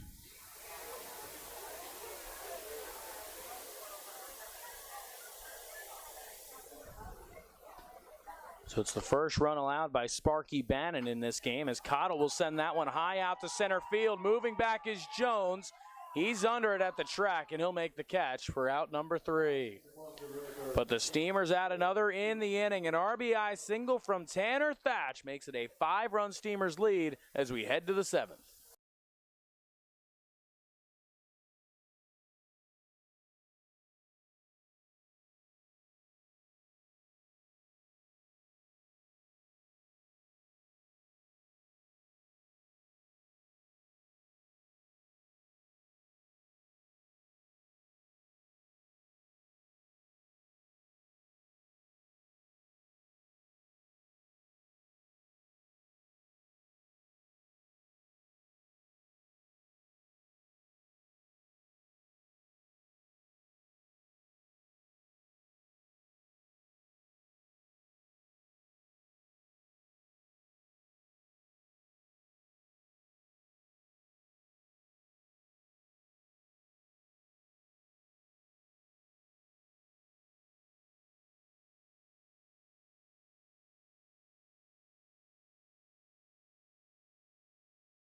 Hello and welcome back to Historic Hicks Field, where the Steamers are out ahead by 5 over the Norfolk Redbirds as we're set to begin the 7th.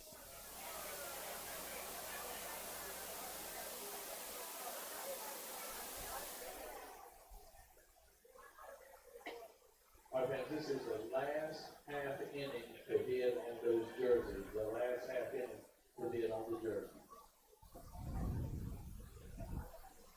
1-0 the count out of Aiden Feather leading things off for the Redbirds. Jared Beebe on the mound for the Steamers. Beebe, the third pitcher used by the Clams tonight after Bryce Stevens threw a scoreless 6th inning on the mound. For Beebe, it's his 4th appearance of the season. He's thrown just 4 innings and allowed a couple of runs. Feather, a big swing and a miss, 2-1.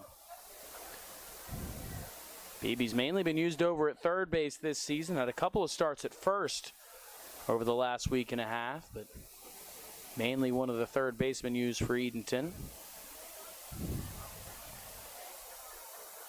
So that one just misses, 3-1, must have missed high.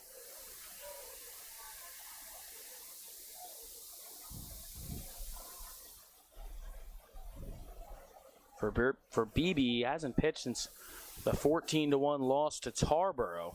That came back on July 12th as it's a leadoff walk for Aiden Feather.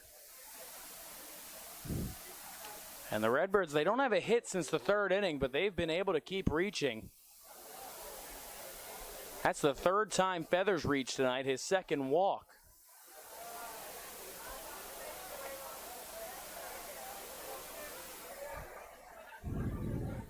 It's now Jackson Hughes up to the plate. The first pitch he sees is inside for a ball, 1-0.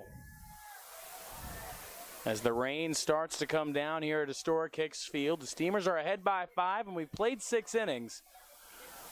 So we've got enough baseball as that one's lined into right field on a couple hops for a hit. It's the first hit since the 3rd inning for the Redbirds, and they've got 2 men on with nobody out.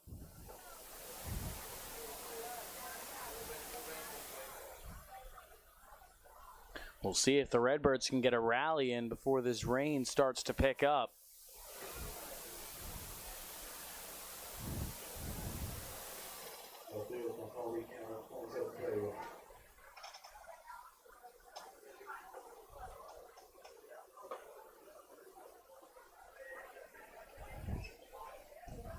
First pitch to Trey Wright is a ball, 1-0.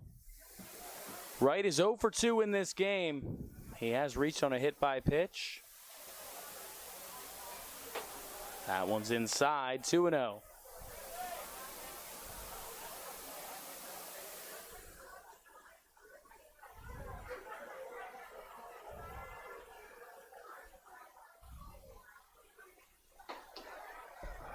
There's a called strike from Beebe. So the count's now 2-1 to Trey Wright. Second straight inning, the Redbirds have had a couple men on. Jared Beebe trying to keep the Steamers ahead by 5. He misses there. The count's now 3-1. Maybe the rain could help the Steamers out a bit here with the Redbirds starting to put a couple men on base. That one's lined the other way, through the hole on the left side for a base hit. And Hunter Cole's going to get the ball in quickly. They're going to hold Feather at third, and now the Redbirds have the bases loaded with nobody out.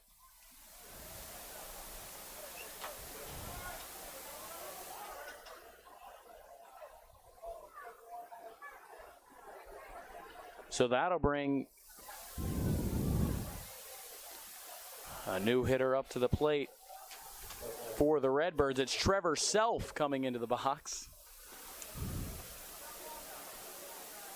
The first 3 hitters in the inning have all reached for Norfolk. Aiden Feather over at third, walk. Jackson Hughes at second, he singled. And Trey Wright over at first, also singled. Trevor Self up to the plate. He went 0 for 2 yesterday. And he's got an even count, 1-1, as that one came across at the knees.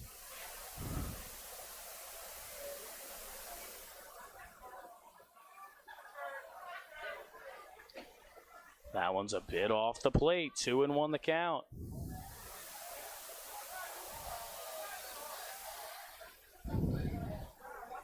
So So Self now reversed. Yesterday he got a couple of at-bats before he was taken out for Ben Adams. Tonight, Ben Adams got the start before Self came in, and that one's on the outside corner, 2-2. Beebe on the mound, and the Steamers still looking for out number one.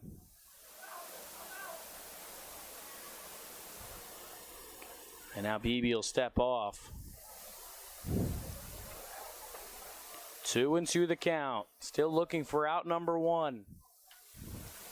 Swung on, floated high out towards center field. Davis Halstead moving in. He'll make the catch. Tagging from third is Feather. He's going to come. It's cut off by Thatch. Throw to the plate, not in time. It's a sac fly for Trevor Self, and it's now a 4-run game. It's 10-6 Edenton.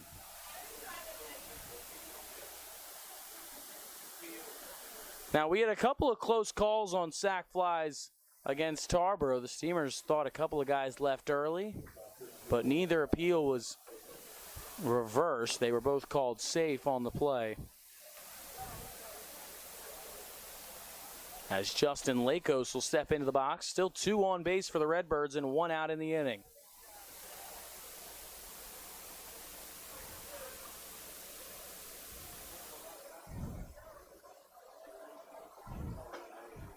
That one's up high, 1-0 now to Lakos. Lakos has already produced with men on in this game. He had a 2-run single back in the 3rd inning. That one floats across for a called strike, 1-1. Beebe's the 3rd different pitcher that Lakos has faced in this game. He went 1 for 2 against Nicky Wolking, 0 for 1 against Bryce Stevens. And he'll sky that one out to center. Halstead moving in. And he'll make the catch for out number 2. And he throws it all the way home. And each runner holds at first and second. So a couple of big outs for Jared Beebe on the mound. And that'll bring Logan Stein back to the plate.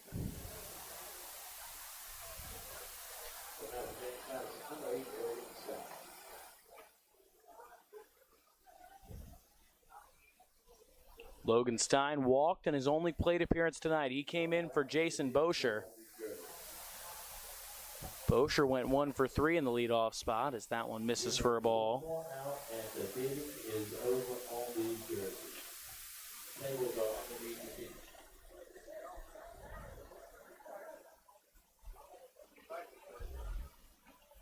That pitch just misses outside. 2-0 now to Stein. Again, this is the first time Stein has hit against the Steamers this season. Trying to reach for the 2nd time in this game as the rain is still coming, but it's lightened up out there on the field. And that one's up high. 3-0 now the count to Stein.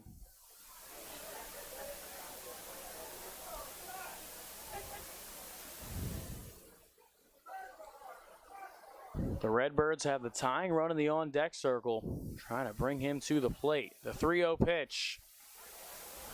Called a strike at the knees, 3-1. Stein, the 6th hitter that Beebe has faced in the inning. The Redbirds have already put 1 across in the inning, and that's a swing and a miss. 3-2.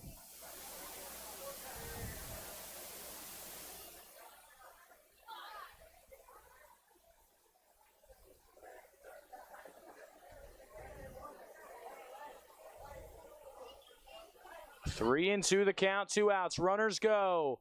Outside, ball 4. Logan Stein works a walk to load the bases here in the 7th. It's the 2nd time he's walked tonight.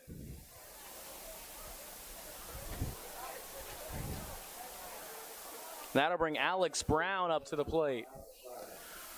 Brown came into the game earlier to pinch run for Bryce Jones. Jones was hit by a pitch and he left the game, so Brown came in to run for him, and now it's the first time he's been up to the plate. And all of a sudden he walks up to the plate for the first time with his team down 4 in the 7th, and he represents the tying run. He'll ground it over to short. Chase Bruno's got it, flips to second for the final out. The Redbirds leave the bases loaded in the 7th. They do get 1 on the board, thanks to a sac fly from Trevor Self, but Jared Beebe able to limit the damage on the mound. The Steamers lead by 4 as we head to the home half of inning number 7.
Hello and welcome back to historic Hicks Field for this broadcast of Steamers baseball on the Edenton Steamers YouTube channel. I'm Luke Neely, and tonight the Clams are ahead by 4 over the Norfolk Redbirds. It's the second straight night these teams have matched up, and it's the second straight night the Steamers have put double-digit runs on the board. Jeremiah Boyd will lead things off here in the 7th against Sparky Bannon on the mound. And Boyd will foul that one off the other way. 0-1 the count.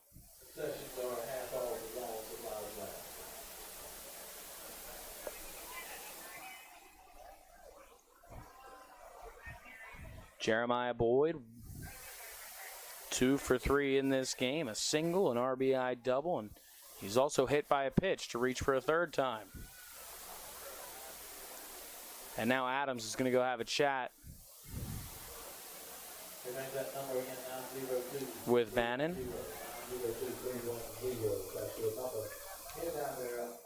Pardon me, that's Trevor Self into the game, who pinch hit for Ben Adams.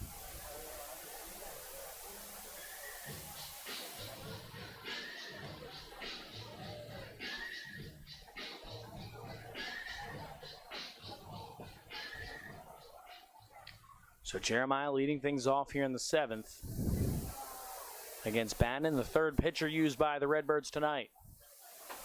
And Boyd will take that one outside, 1-1.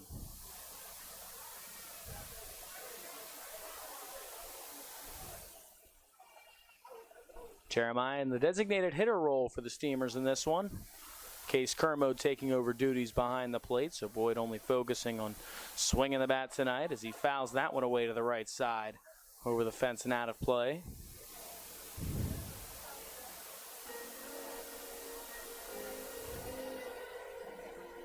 It's the 5th time through the Steamers' order. It's the 5th time at the plate for Boyd. Steamers' offense is rolled. They've got 22 combined hits over their last 2 games, 12 tonight, 10 last night. It's the 1-2's outside, 2-2 to Jeremiah.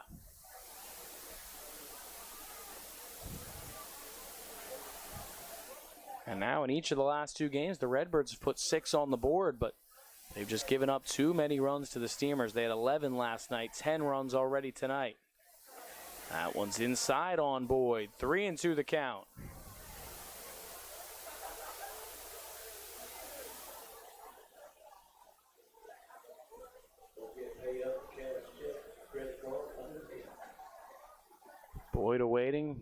Leadoff pitch from Bannon. Outside ball 4. Jeremiah's reached for the 4th time tonight.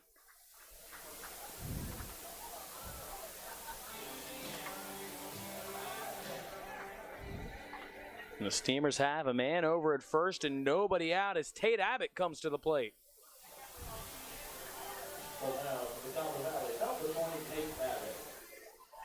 Abbott's had a couple of big hits tonight. He's got a 2-run home run and an RBI double.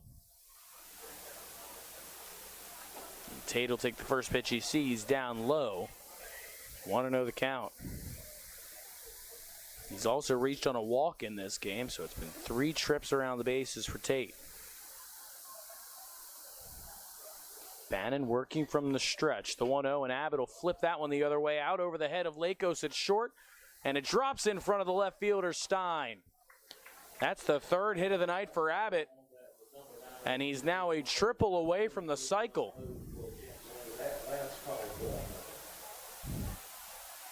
Hit number 13 for the Steamers, and they have 2 men on and nobody out here in the 7th.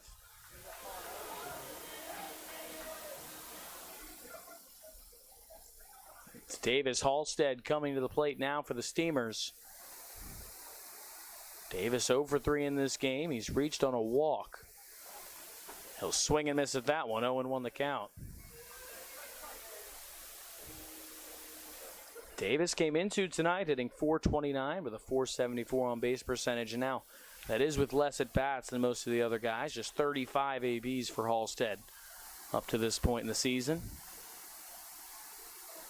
But getting a lot more consistent reps down in the later part of this season. So that one's outside, 1-1. And the big thing is he's been producing. Halstead with 3 different multi-hit games in July, and 2 of those games are 3+ hits. He'll swing and miss at that one. 1-2 now the count to Davis. He's getting the start out in center field tonight, giving Nate Paulson a well-deserved day off. As the Steamers want to get hot going into the postseason, but this is the perfect time to give your guys some rest with your postseason seed already locked up. As Halstead lifts that one high out to center field. Moving back is Brown. He'll make the catch. And Jeremiah Boyd will draw a throw as he fake tags from second. He'll head back there, and there's 1 out here in the 7th.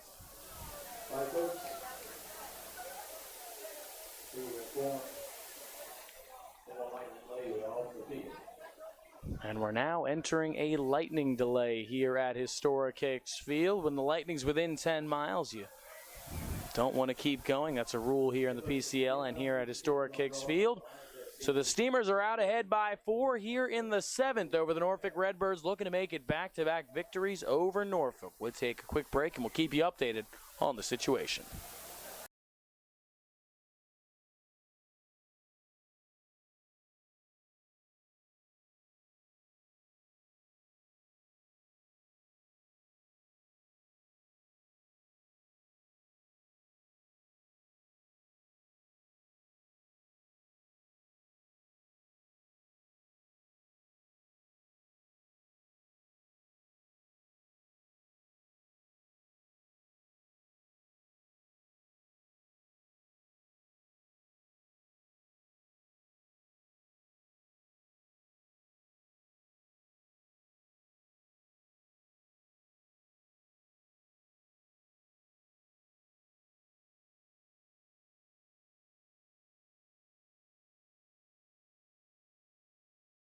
Hello and welcome back to Historic Hicks Field, where the game has been called. The lightning and the weather doesn't seem to be going away anytime soon, and the Steamers have earned their 2nd straight win against the Norfolk Redbirds. They're now on a 2-game winning streak.